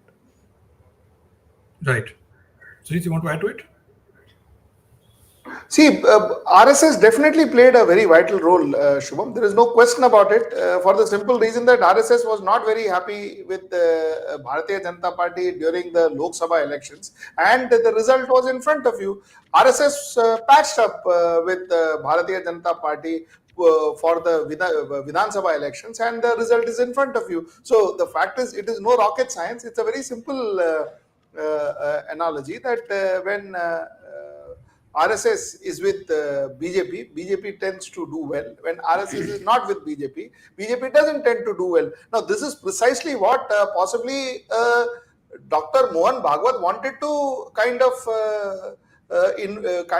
of explain or possibly show Mr. Narendra Modi and Mr. Amit Shah that, you see, end of the day, you require us. You see, हम तब सक्षम नहीं थे, हम अब सक्षम हैं, तो हमको RSS की जरूरत नहीं है. That is what possibly they wanted to show. They said, listen, अब क्या है कि अब हम सक्षम तभी भी नहीं थे, अभी भी नहीं है. हम हैं तो आप हैं, हम नहीं हैं तो आप नहीं हैं. So here it is very clear that RSS was there, RSS came in, RSS conquered and gave it to Bharatiya Janata Party. Now Bharatiya Janata Party will run the show with absolute blessings of the RSS and absolute reporting to RSS, because end of the day RSS would want to know where and how and which direction the government is going. So yeah, I mean, things are back to where it was in 2014, and RSS is back on the saddle very clearly. Absolutely. If we look at one question I would like to ask. If these numbers continue to stay with a minuscule opposition in the Vidhan Sabha, how do you see that as? Because if such a minuscule opposition is there and such a thumping majority if the NDA gets, so how does the way ahead Mahayuti look gets, like? Sad for Maharashtra. Sad for Maharashtra. Absolutely sad for Maharashtra. Having a weak opposition is sad for the country, sad for the state. There is no question about it. Now the fact remains that you will find a lot of Congress, these 21 what you see here, a lot of people from Congress jumping parties, a lot of people from possibly even I don't know, maybe Shiv Sena and Rashtravad also jumping parties, but Congress definitely you will see a lot of people jumping parties because they would feel very restless and very insecure. So they will be jumping parties because most of the people in Congress, I think, a lot of them, at least, a lot of them were people who were already making overtures to Bharatiya Janata Party earlier on. And only after the Lok Sabha win is that they thought that they could come back to Congress and fight for Congress, and maybe they thought they had an opportunity. Now they realized, okay, Lok Sabha was different, Vidhan Sabha is different, kuch hua nahi Vidhan Sabha mein. So a lot of these people who are looking towards Bharatiya Janata Party will start looking back to Bharatiya Janata Party. Point number one. Point number two is, like I told you, now what I said, what I thought may not happen. Pawar may not make much of a difference in this time. Very strangely, Pawars may not make much of a difference in this time's elections. So yeah, I mean, Sujit, you talked about defections. If we see any more defections, I don't know what will we see in the Vidhan Sabha. Are we just going to see really one alliance sit in the entire Vidhan Sabha? If we see any more defections with these numbers that the NDA has, I'll tell you something. Shubham, politics is supposed to be fought for a nationalistic with a nationalistic favor. That flavor is gone. There is no nationalism when you do politics, when you talk about politics. Politics today is reduced to being in power. Politics today is reduced to being safe from investigative agencies. This is what politics has reduced to in India. So the fact remains that nobody would like to sit in the opposition. People would like to sit in the treasury bench, because sitting in the treasury bench will give you two advantages: A, the sense of power, and B, sitting in the treasury bench will give you somewhere down the line, it will give you a kind of sense of being safe from investigating agencies and others. So yeah, I mean, end of the day, that is what it is going to be. Shubham, we've seen in Jagan Mohan Reddy, American institutions, Americans, investigative bodies, they went and they could investigate. They got information that he paid 200 million to, allegedly he paid 200 million, let me use right words, allegedly paid $200 million, $1,600, $1,700 to $1,700 crore, I'm sorry, to Jagan Reddy. Jagan Reddy was the chief minister. Jagan Reddy was the chief minister from, while they say that when he was paid between 2020 and 2024, he was very well the chief minister. Not one investigative body in India, in Andhra Pradesh, in India could find out that such monies, such huge monies has been exchanged. People in America found out that such monies have been exchanged. They have prosecuted. They are indicted Adani, and we are doing nothing. So the point is why? Because Gagan Reddy at that point in time was part of was supporting the Mahavikas, for supporting the NDA. Because he was supporting the NDA, he was safe. Nothing happened. Possibly, had he been like Arvind Kejriwal, had he been like Sisodia, had he been like some of whatever, Chhagan Bhujbal, Anil Deshmukh, yes, he would have been possibly in jail by now. Investigative bodies would have found out. So the fact remains that, you see, this entire concept of having an opposition being important to the democracy, all these are good words. Now they are in books. In real politics, everybody wants to be part of the power, and that's the whole game. Right. I think I would like to take a comment from our viewer and then talk about that at length. Rahul K says, despite internal conflict, BJP showed they can win a difficult election. As much as I don't like it, hands down to the BJP for the lead. Congress should retrospect. Exit polls are enjoying their prediction. But I would, Ganesh, I would like you to focus on the first part. Of course, by the looks of it, BJP hands down looks to be the biggest gainer, the man of the match. Where do you see the someone like Devendra Fadnavis? Just about a few months back, he was the biggest villain, and that was the feedback that Shashank and I were getting, that there's a lot of anger, hatred against Fadnavis over what he has done. And in fact, post the Lok Sabha debacle, there were reports that he has offered to step down as deputy CM so that he can focus. With the BJP's number, he seems to be emerging as the man of the match. But when it comes to what next for Fadnavis, where do you see how do you see the role of Devendra Fadnavis going forward, given with what he has delivered for the Bharatiya Janata Party in Maharashtra? See, first of all, Devendra Fadnavis is trailing at the moment. So he's leading. He's back in the lead. He's back in the lead is what we are getting. Yeah. Okay, so if he's back in the lead, then that is good. But as of our information, he's still trailing. Anyway, so if he's back in the lead, good. Devendra Fadnavis, I think, will still have to do a lot of answering. A lot of things have gone right, wrong during his leadership. So he will have to do a lot of answering. Of course, a lot of things now are actually settled down because the fact that Devendra Fadnavis, now this win will give him, will catapult him. There is no questions about it. This win will definitely catapult him. But then, I think a lot of it has to be now, who is going to be the next chief minister? That will decide a lot of answers. That will give us a lot of answers. Is Devendra Fadnavis going to be the next chief minister, or is Shinde going to be the next chief minister? What happens if Shinde is the next chief minister? What happens if Devendra Fadnavis is the next chief minister? These are questions that's going to have a lot of this thing. See, when it comes to Devendra Fadnavis, he took the responsibility for debacle in Lok Sabha. At that point of time, the Manoj Jarange party's agitation was at peak, and he was being targeted by the Jarange faction of Maratha leadership. So there was taking a little bit of backseat for some time, but then they came on the front foot. When Fadnavis came on the front foot when it came to assembly elections, and he was given complete free hand as far as selection of seats, negotiation of seats, and selection of candidates in Maharashtra is concerned. So he will have a pivotal role to post this kind of success that he has struck single-handedly. Okay. Right.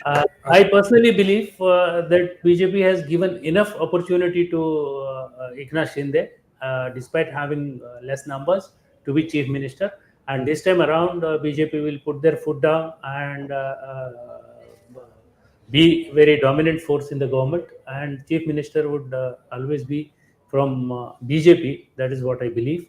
And Eknath Shinde and maybe deputy chief minister Ajit Pawar, maybe a deputy chief minister. Right. In the scenario. Now, back to your earlier question of leader of opposition. Now, interestingly, this is a very sad state that no single party has crossed the figure of 42 in the opposition, that is in Mahavikas Aghadi.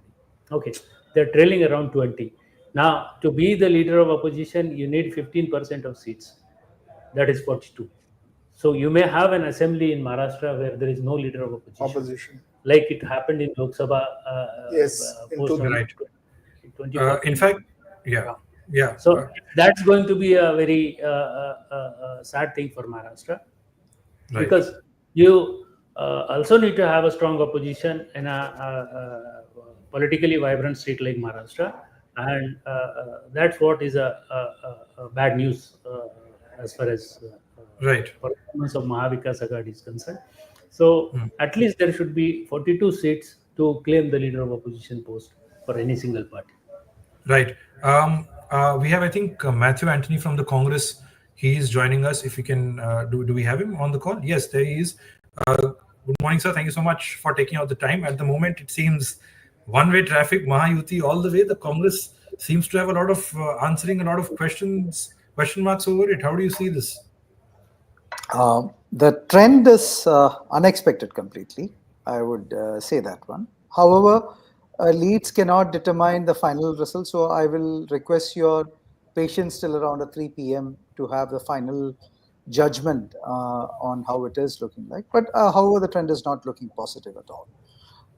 We will have to reflect on a lot of things if at all this is what is going to be the final result. That's where it is.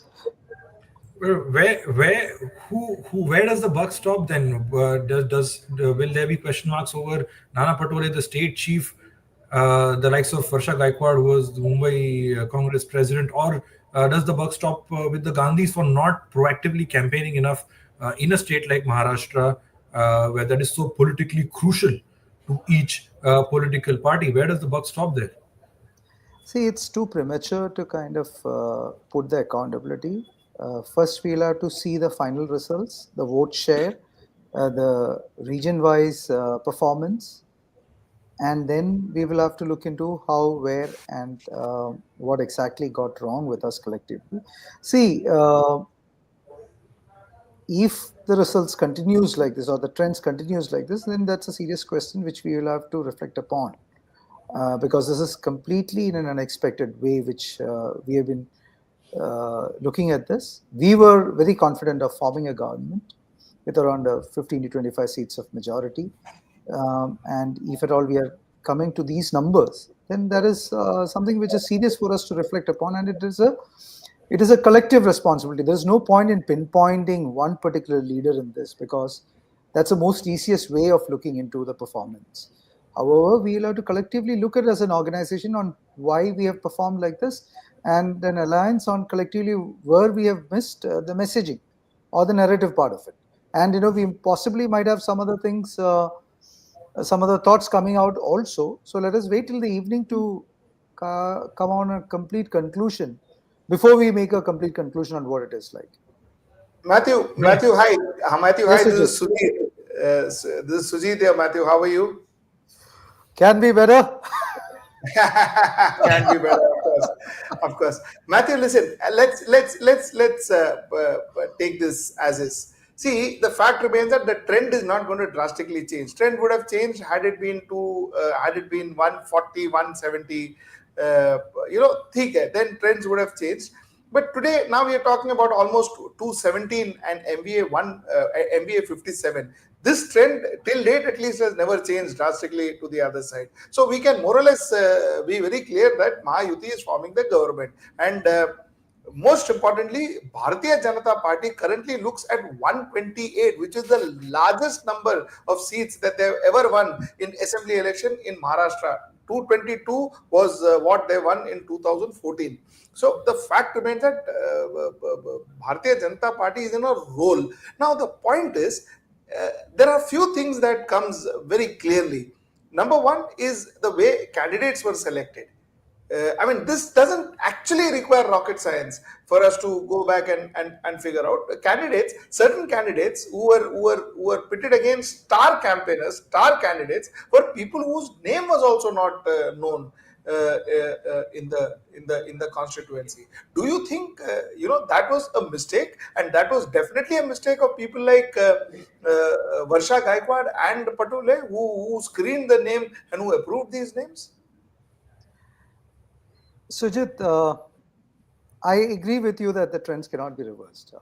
It is getting, but only thing is, that as per the system, let's wait for the final results to materialize and come from the election commission. Coming to your questions on who is accountable, it is not only from the candidate selection. There is a lot to it, because see, look at the numbers. These numbers are not normal numbers which we are seeing right now. So it is all about missing to read the political wavelength of the state also. It starts from there. Then it comes to because had our reading been correct, then it would have corrected on all other aspects of it also. So it is about missing the reading of the trend or missing of the political wave in the state, where we were very confident that there was so much of anti-incumbency, there was agrarian crisis. We had certain material facts with us to give resonance and give support to our thinking that there is an anti-incumbency. One was that of the agrarian crisis. The other was the unemployment. The other was the 64,000 Lapata Ladkis, which is happening in the state. Then the law and order crisis. Then the huge debt crisis, the stamp paper duty increase, and the communal polarization during the time of election. So we had so much of facts and figures and reasons to believe that our understanding was right about the state. Whereas, you look at the numbers which is happening right now, there is something which is missing, where we couldn't read the message of, such a trend or, such a wave which was happening there. So that is something which we need to kind of reflect first at this point of time, and then get on to the later aspects of the candidate selection, leadership, management, and other aspects of it, which is smaller in the larger messaging part of it. If you understand what I'm saying. Correct. No, I completely understand. The point that I'm trying to actually ask Matthew is, you see, somewhere down the line, at some point in time of our lives, I think Congress should start depending on its own merits, its own intelligence, its own management strength, than to depend on what the people's verdicts are normally. See, when Congress won last time, I remember a very senior Bharatiya Janata Party leader coming and telling us that, you see, it is not that Congress won, it is that Bharatiya Janata Party lost. It is people who made Congress win. And it was nothing that Congress promised or nothing that Congress offered. See, somewhere something similar has happened here. See, the point is, this time around, what Bharatiya Janata Party learned from last Lok Sabha elections is that they went out and they formulated a strategy where they had a lot to offer the voters. And somewhere down the line, Congress seems to be kind of basking in their glory of the Lok Sabha elections.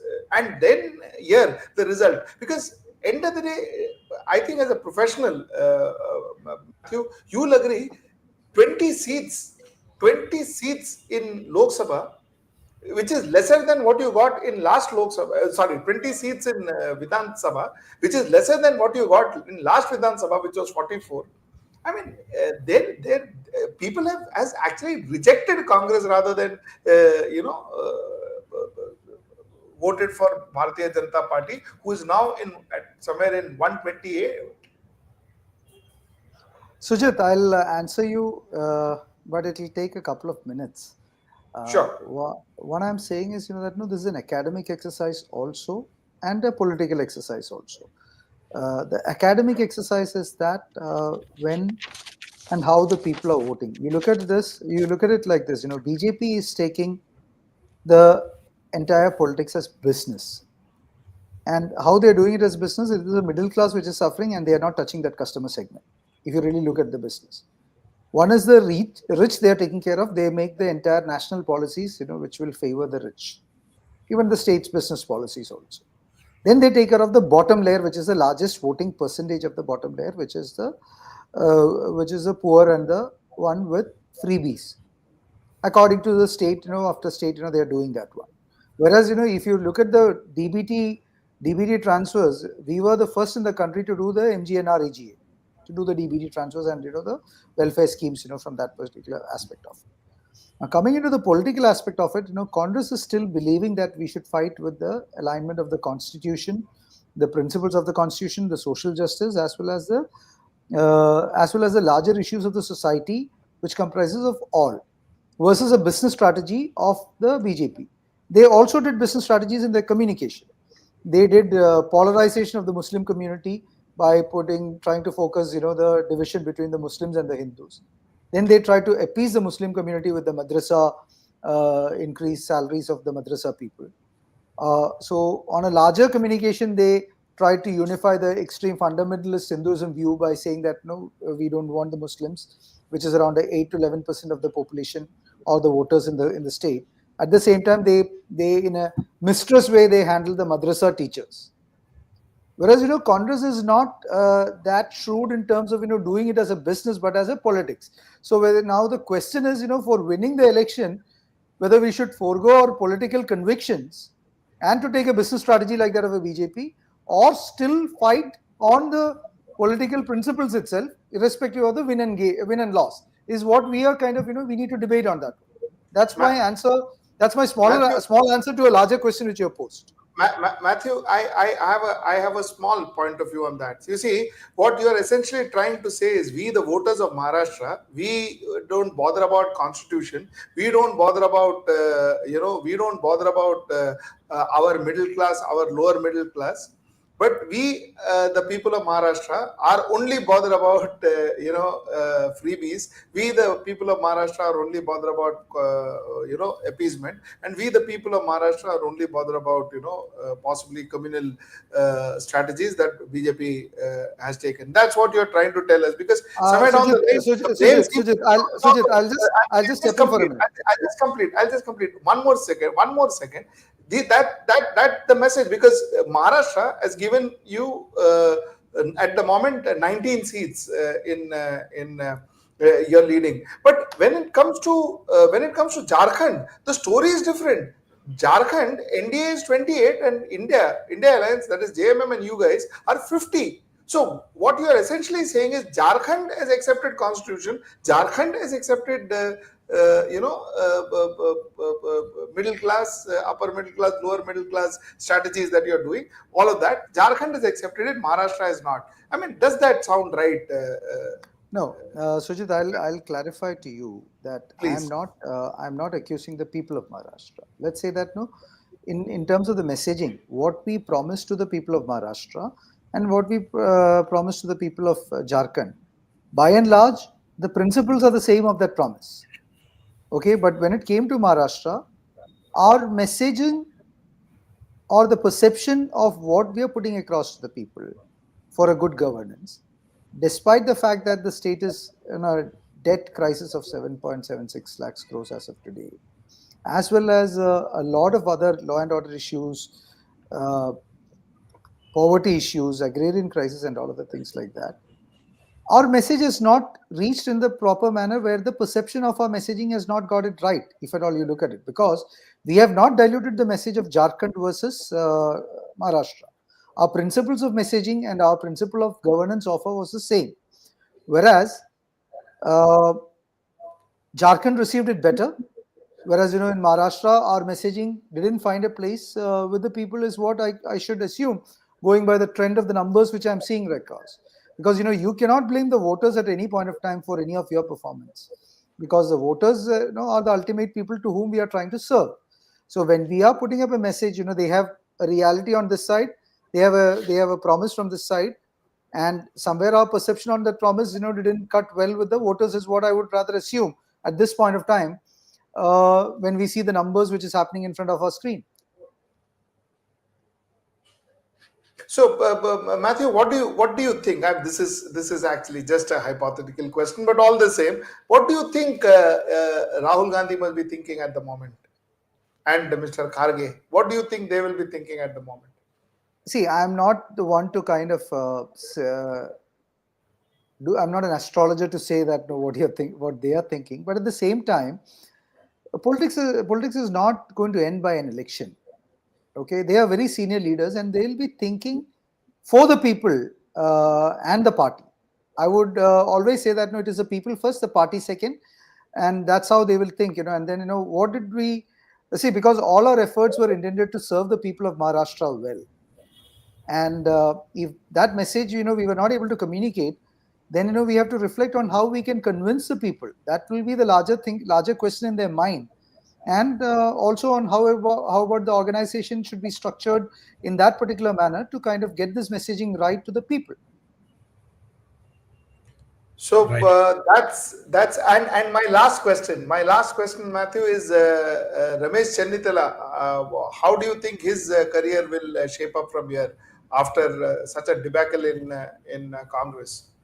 Sujit, that I would rather handle that question with a lot of maturity. Elections, winning and losing is one part of the politics. Okay. At the same time, Ramesh Chennitala is not one particular leader who will have his career determined, by one election, because he has got decades of his political expertise with him. And he is a very strong leader in Kerala, and he's been a leader of opposition. He has been a former minister. So one election is not going to decide or determine anyone's political career, because it is not Ramesh Chennitala alone who has kind of got the reading wrong. It is because there is Uddhav Thackeray, there is Sharad Chandra Pawar, senior veterans in the state, and we have people. So it's a collective responsibility that where did we miss the message? Where did we miss the wave? Where did we miss to read what is there in the people's mind? That is exactly the question which is coming back to all of us at this point of time when we are facing this. Win and lose is a part of election, and we all are here. See, I am here in politics. I'm 47 right now. I'm here in politics at the age of 13. And despite whether the Congress party is doing good or bad, I will remain a congressman till the end of my life. Just because that I have offers, you personally know it, that just because I have offers from other side, I am not going to jump to the ship, because I believe in the political philosophy of the Congress party, and I strongly believe. Similarly, so that we have all learned from leaders like Ramesh Chennitala and all. So I don't think it is a sad day if at all we are losing it like this. I don't disagree to that at all, because it's a sad day for every congressman to see that if we are not making the seats to our expectations. But that's not the end of us, because we are here to serve the people. So tomorrow when people are calling us and saying that about their problems, we are not going to disconnect their phone and say that no, you didn't vote for us and we are not going to touch you. That's not like that, because we believe in the Congress ideology. We should remember that BJP had this humiliating place of 2 seats for long in the parliament before they come into the stage. They had long years like that, and we are only facing it for the last 11 years. So it's nothing. We will be, because we strongly believe in the political foundations of the Congress party. Excellent. At the moment, Matthew, Shiv Sena is leading. He is the leader of the pack. Shiv Sena is 21 versus Congress 19 and Rashtrawadhi, that is Sharad Pawar 12. So Sena is 21 in the pack. So that's where it stands. Matthew, thank you so much for talking to us. Shubham, is there anything? No. I think thank you so much, sir. Thank you so much for taking out the time and joining the call. It was lovely to have you. Thank you so much. Thank you. Such a pleasure talking to you as always, Matthew. Thank you, Sujit. The pleasure with all of you, Shubham. So, yes, thank you, sir. Shashank and Sujit. Thank you. Thanks a ton. Thank you, sir. Thank you. Now let's come back to the numbers. Pretty much now stagnant at 220 for the Mahayuti. We are already seeing visuals from outside. Okay, the Chembur Prakash Phatarpekar of the Shiv Sena UBT is leading against Tukaram Kate of Shiv Sena of Eknath Shinde. Amin Patel is leading of the Congress against Shaina NC of the Shiv Sena. Alibag, Mahendra Dalvi of the Shiv Sena is leading against Surendra Mhatre of Shiv Sena UBT. This is in Alibag. In Vasai, Sneha Dubey of the BJP is trailing against Vijay Govind Patil of the Congress. And Ulhasnagar, Kumar Elani of the BJP is leading against Omi Kelani of the NCP of Sharad Pawar. That is Ulhasnagar for you. And if we sort of look at the visuals, and I'll ask the producers if we can have those visuals here. There are visuals of firecrackers being burst outside the Chief Minister's residence. Personal residence in Thane. Eknath Shinde's residence with party workers raising high the flag of the Dhanush Baan, of the bow and arrow, something that's been such a tussle for the last 2.5 years of who the real Shiv Sena is. In Worli, Milind Devara is leading at the moment against Aditya Thackeray of the Shiv Sena UBT. This is in Worli, where a 3-way fight effectively between the two Shiv Senas and the MNS candidate, that is Sandeep Deshpande, is what we are seeing in Worli. In Dombivli, Ravindra Chavan sitting MLA. Worli, things have changed, Shubham? At the moment, I think the number that we have is or the trend that we have is Milind Deora is leading at the moment in Worli against Aditya Thackeray. Just to go back to that particular slide, Milind Deora, if he loses this elections, I think Milind Deora will have a huge impact on his career. Because he has been continuously losing elections with the Congress, and he jumped to Shiv Sena with whatever hope of coming back to power or some, again, if he loses, he will be termed as a loser. So for him, I think this win would be very, very imperative. I don't know whether that will happen or not, but if for him this win is very, very imperative. And Aditya Thackeray losing will be a big message that goes to Shiv Sena. So this particular seat we need to keep a watch on. Yeah, as per the ECI website, Milind Deora is leading by 600 votes in Worli at the moment. This is what the Election Commission's website is pointing out. But we'll go back to the other results. Sulba Gaikwad, she's from the family of the Gaikwads that was involved in the shooting incident in Kalyan East. She's leading. Kalyan West, Vishwanath Bhoir of the Shiv Sena of Eknath Shinde is leading against Sachin Basare. Nalasopara, Rajan Naik. Remember, Rajan Naik was also one of the individuals that was involved as part or present at the venue where this whole Vinod Tawade controversy broke out of the BJP. He's leading against Sandeep Pandey of the Congress in Nalasopara. In Panvel, Prashant Thakur of the Bharatiya Janata Party is leading against Leena Garad of Shiv Sena, Uddhav Balasaheb Thackeray. This is the MMR region. In Thane, Sanjay Kelkar, the sitting MLA from Thane, two-term MLA from the BJP, he is leading against Rajan Vichare of the Shiv Sena UBT. Rajan Vichare, in fact, was the MP until the 2024 elections from Thane. He lost to Naresh Maske, a close aide, who was a close aide of Eknath Shinde, former mayor of the Thane Municipal Corporation. Rajan Vichare is now, in fact, trailing. In Ulhasnagar, yes, that this also says one more thing, Ganesh. This also says that Thane has rejected Shiv Sena UBT, completely rejected Shiv Sena UBT. Thane has Rajan Vichare lost MP when he stood as an MP for UBT, and now he is losing as an MLA. So, which means that it's a complete rejection of Shiv Sena UBT of in Thane, I guess. Yes, please continue. Yes, I think in Thane, so just to sort of elaborate on that point, for the longest time, Eknath Shinde was someone who provided that muscle power to Uddhav Thackeray in Thane. He really had a lot of support. In fact, one interesting, and I'll just ask the producer if you can pull up that constituency. In the Ovla Majiwada constituency, there is against Pratap Sarnaik, the sitting MLA, he's with Eknath Shinde. He's squaring off against Naresh Manera. Now, the interesting story there is, out of about 67 corporators, 66 went with Eknath Shinde, 66 Thane Municipal Corporation corporators. The only one that was left, Naresh Manera, is now contesting on a UBD ticket. So you roam across Thane and you see that popular support for Eknath Shinde, and the fact that until the split, the likes of Rajan Vichare were winning term after term in the Lok Sabha, and which is, of course, the Lok Sabha constituency is much bigger. But for that, yes, there you see Naresh Manera, he's trailing at the moment against Pratap Sarnaik, the sitting MLA. He's with the Eknath Shinde faction of the Shiv Sena. So I think on that Thane bit, it is absolutely clear that the Uddhav Balasaheb Thackeray of the Shiv Sena is not finding takers electorally at all, and it is Eknath Shinde who's really ruling the roost in a way as far as Thane is concerned, and the numbers really now staying the same. Consolidation mode on, and Mahayuti at 220, MVA at 54, and others at 14.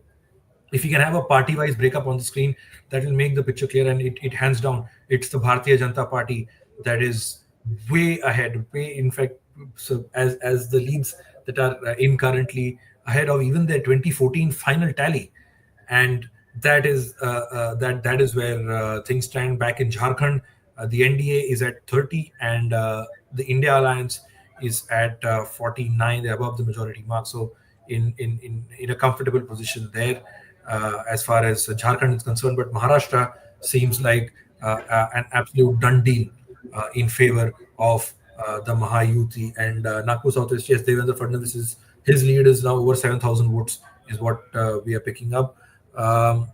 Manu John is saying this is deeply embarrassing for MVA. Faraz Ahmad said, I said it in Haryana time also, the state BJP need to win, they win. People mandate does not exist. Yes, there are different reactions coming in from the audience. Worldly status, we've already said Milind Devra is leading at the moment with a slender margin of 600 votes. Nande Munia Devi of the BJP, she's leading against Kalpana Murmu of the JM. This is Jharkhand, by the way. Kalpana Murmu of the Jharkhand Mukti Morcha is trailing here. I think the chief minister, yes, Babulal Marandi, one of the factors to watch out for was really is of the BJP. He's leading in Dhanwar constituency. In Barhat, Hemant Soren, the chief minister, it's an ST reserve constituency. He's leading from the JMM. Hemant Soren, the sitting chief minister, against the BJP candidate. And if do we have any other figures to add to it? And we'll keep getting you these updates. In Jagannathpur, Geeta Koda of the BJP is leading against Sonaram Singhu of the Congress. This was the state of Jharkhand. And like I said, Maharashtra numbers are now stabilizing. It is consolidation mode on. I can see some comments coming in from Shiv Sena UBT leaders crying foul at what has happened because, and of course, celebratory visuals. And we'll try and get that for you here on HW News English for those who've been sticking around for our broadcast since 8 a.m. In terms of just watching and getting these numbers to you as far as the big state of Maharashtra is concerned. And like these numbers, it is because we're not seeing a major shift. It is becoming increasingly clear that the Mahayuti has really emerged as the biggest winner, hands down, with no doubt whatsoever, in terms of their performance in Maharashtra. All three allies really clicking from BJP to Shiv Sena, Eknath Shinde to Ajit Pawar. And on the contrary, the Mahavikas Aghadi really struggling at 54. Uddhav Thackeray, the Congress. In fact, we just had Matthew Anthony of the Congress joining us a couple of minutes back, and he admitted that these results are really not expected, were really not expected by the Grand Old Party. But that's how things stand. We will 219 is where I think 220. Yes, 220 is where the Mahayuti is at, and that is where things stand at the moment. If we have any other leads that we can put up, Manu is saying Kalpana Soren is still running second and down by 3,000 votes. Yes, we will also get you results from Jharkhand.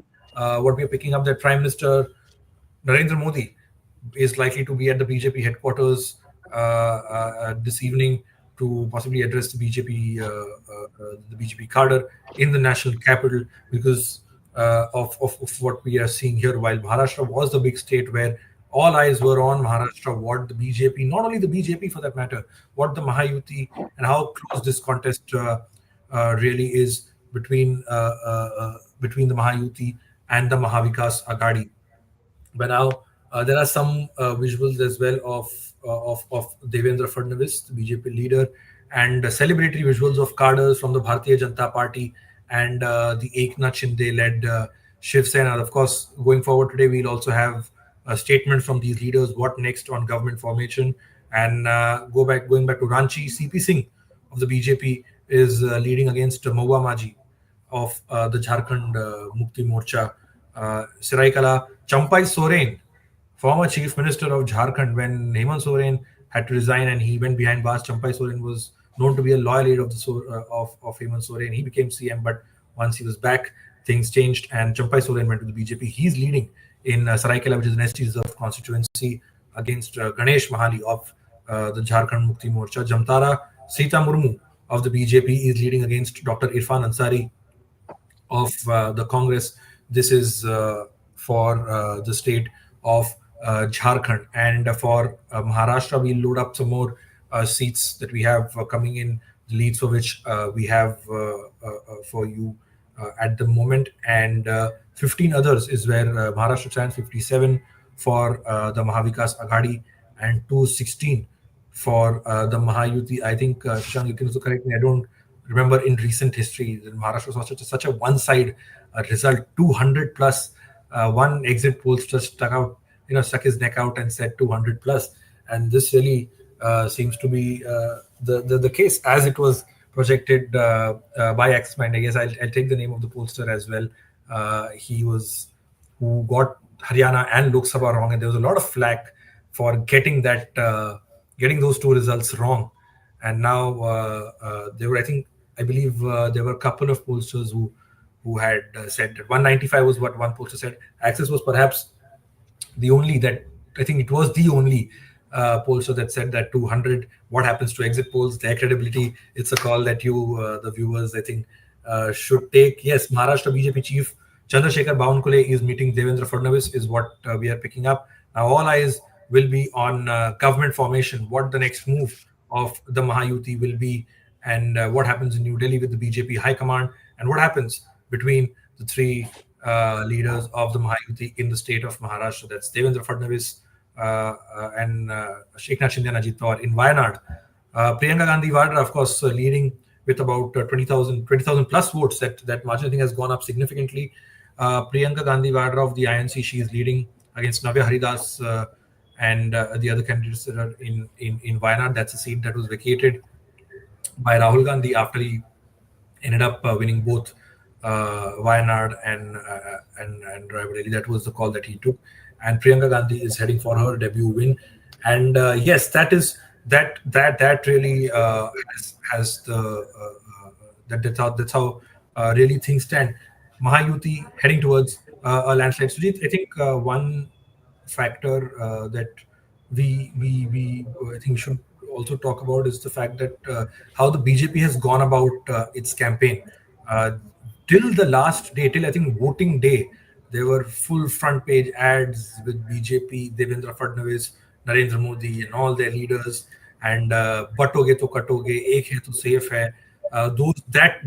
That line was what the Bharatiya Janata Party had taken largely in terms of the campaign. Besides, of course, the development works that they are taking the credit for. But it does look like that all of these seems to have found takers in the Maharashtra electorate, Sujit.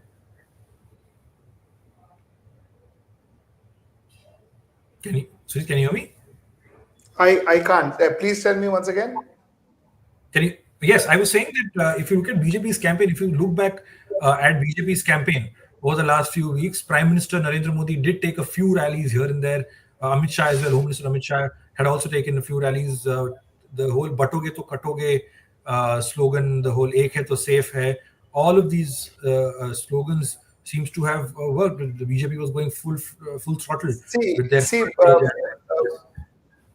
Shubham, let me tell you something. I think what we said before, we maintain. I think things all's not well with Bharatiya Janata Party internally. There are some conflicts. There are some conflicts that they are fighting with. There are some conflicts that they are settling internally. So there are conflicts within BJP, no doubt about it. There are conflicts where Amit Shah was not seen as playing a very vital role in Maharashtra elections. There are conflicts where his pictures were not put in the advertisement. So there are conflicts in BJP. That just because they won, that doesn't take that away. That still remains. I'm sure a win will ensure that conflicts are automatically ironed, because a win is the best way to ensure that the conflicts get ironed. So to that extent, I agree. This conflicts may get ironed in the coming months, but the conflicts do remain. And to this extent, let me tell you, I would say that BJP is back. BJP is back. The BJP that went down after the Lok Sabha election, went down after getting for 240 seats in Lok Sabha. I think with the Haryana win, with the Maharashtra win, and in fact, they're losing in Jharkhand the way it looks at the moment. But yeah, they are back to a large extent. What do you say, Ganesh? Yeah, definitely, because they did their homework well, as I have always been telling, post debacle in Lok Sabha, and they organized their all forces and managed the election quite well. The narrative of whether it is Ladli Behna or the other things, and More interestingly, the Zarange factor, which worked in Lok Sabha, they somehow seems to be not working this time, because maybe people have lost faith in his leadership because of his different stands, political stands that he took, and more so his whimsical stands that he took. Okay, and we must give to BJP and its state leadership more particularly, and which was led from the front by Devendra Fadnavis. And definitely, even if there are no political party is bereft of internal differences, so is BJP, even the state unit. But this win will make Devendra Fadnavis emerge as a clear leader once again from Maharashtra, and will be pitching for chief ministership. That's what. But then, but then Ganesh sir, does it when of course if we get to the next stage of government formation, the role of the central leadership of the Bharatiya Janata Party, do you think it's all that it'll be Devendra Fadnavis himself who will be calling the shots? Because the BJP's chief ministers, if you look elsewhere in the country, they picked first time MLAs, new faces that were absolutely not known to the state. Devendra Fadnavis could perhaps be the exception. The last exception I can think of was B.S. Yediyurappa in neighboring Karnataka.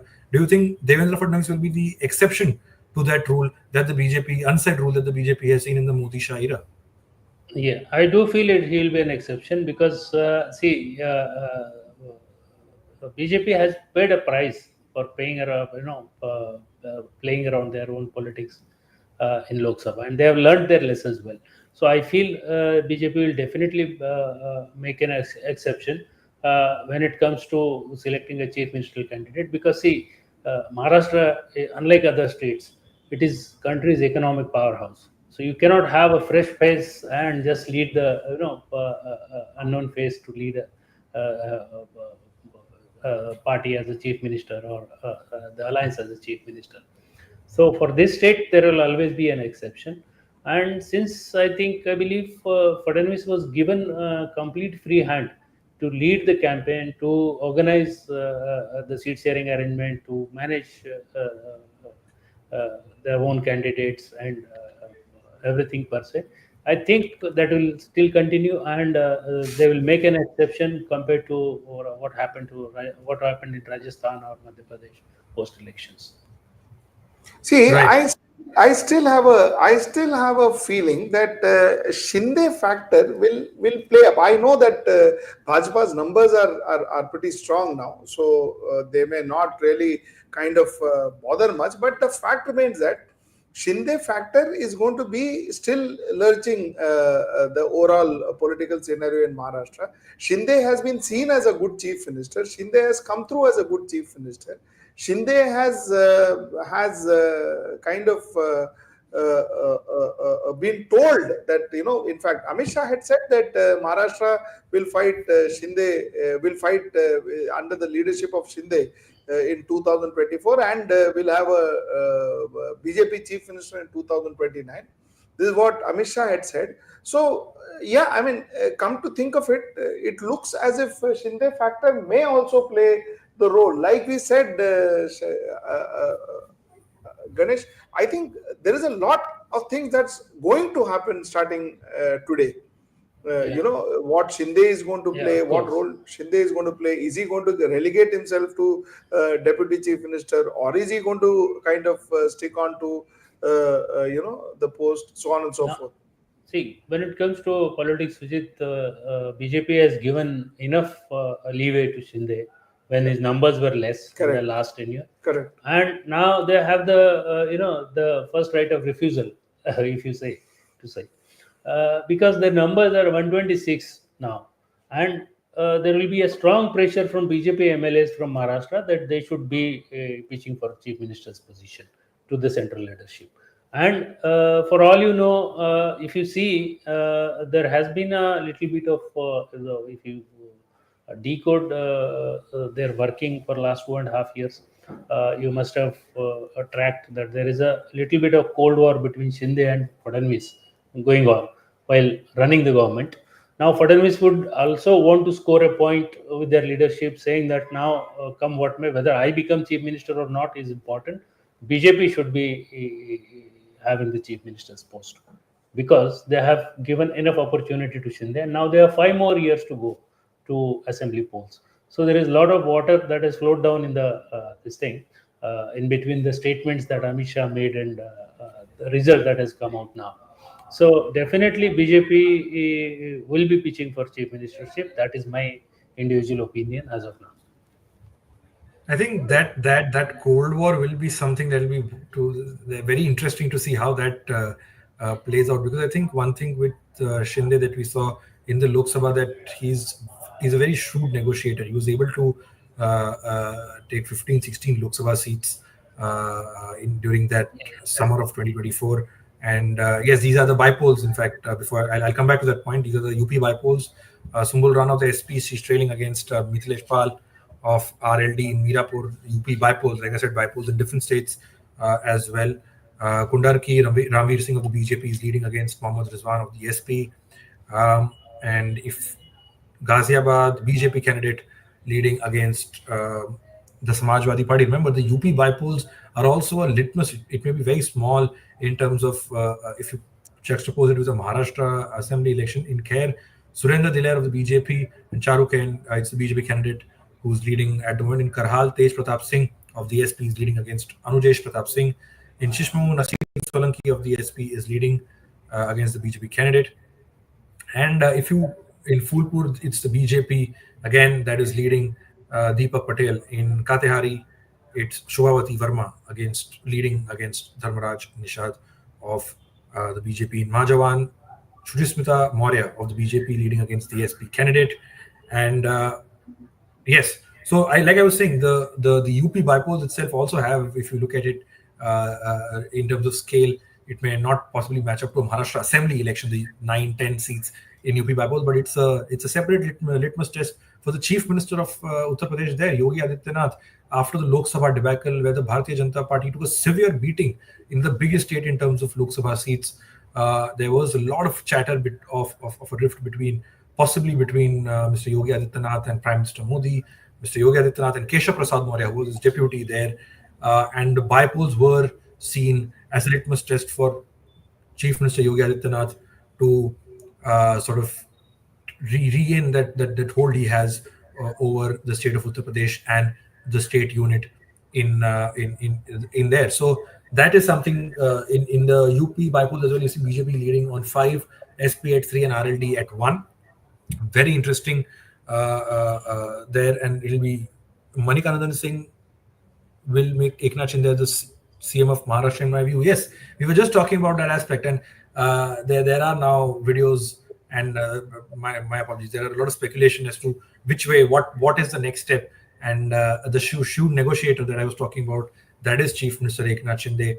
The Shinde factor, what is he thinking? How will he push for that in terms of his bid for a chief minister? Because I think one thing that a lot of surveys and exit polls, of course, if you put all of that together, one thing that is emerging from those surveys, the big takeaway has been that Eknath Shinde has gained popularity as chief minister, even above the likes of Devendra Fadnavis and Uddhav Thackeray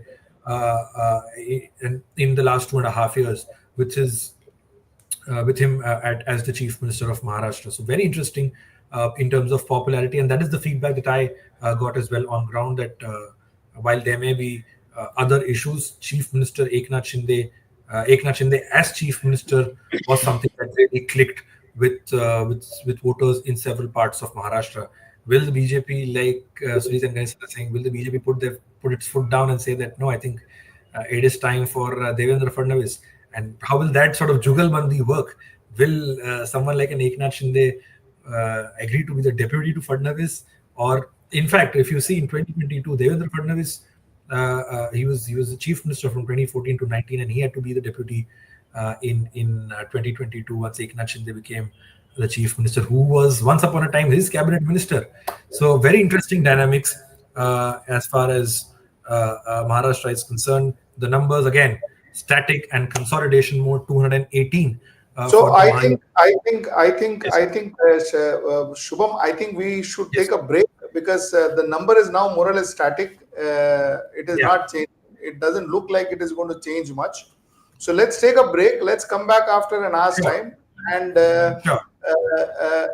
I think we will leave it at that. NDA in Jharkhand is 31. India Alliance, that is JMM and Congress Plus, seems to be leading in Jharkhand. So which is with 49, others 1. This is what Jharkhand looks like. Maharashtra 288 seats, 288 leads declared. Mahayuti clearly getting it's a sweep.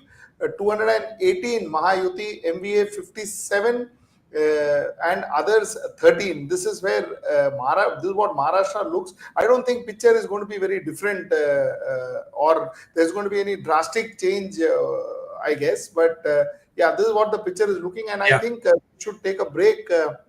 And maybe assemble after another hour to kind of check what's going on. Wouldn't that be more like it? No, absolutely. To our viewers, we'll come back after an hour or so. We'll get you some more visuals, some more developments in terms of what is happening beyond the results, what is happening at the BJP headquarters, what is happening, what's the whispers and the talks in the BJP circles, and what is the mood in the Shinde and the Ajit Pawar camp as well.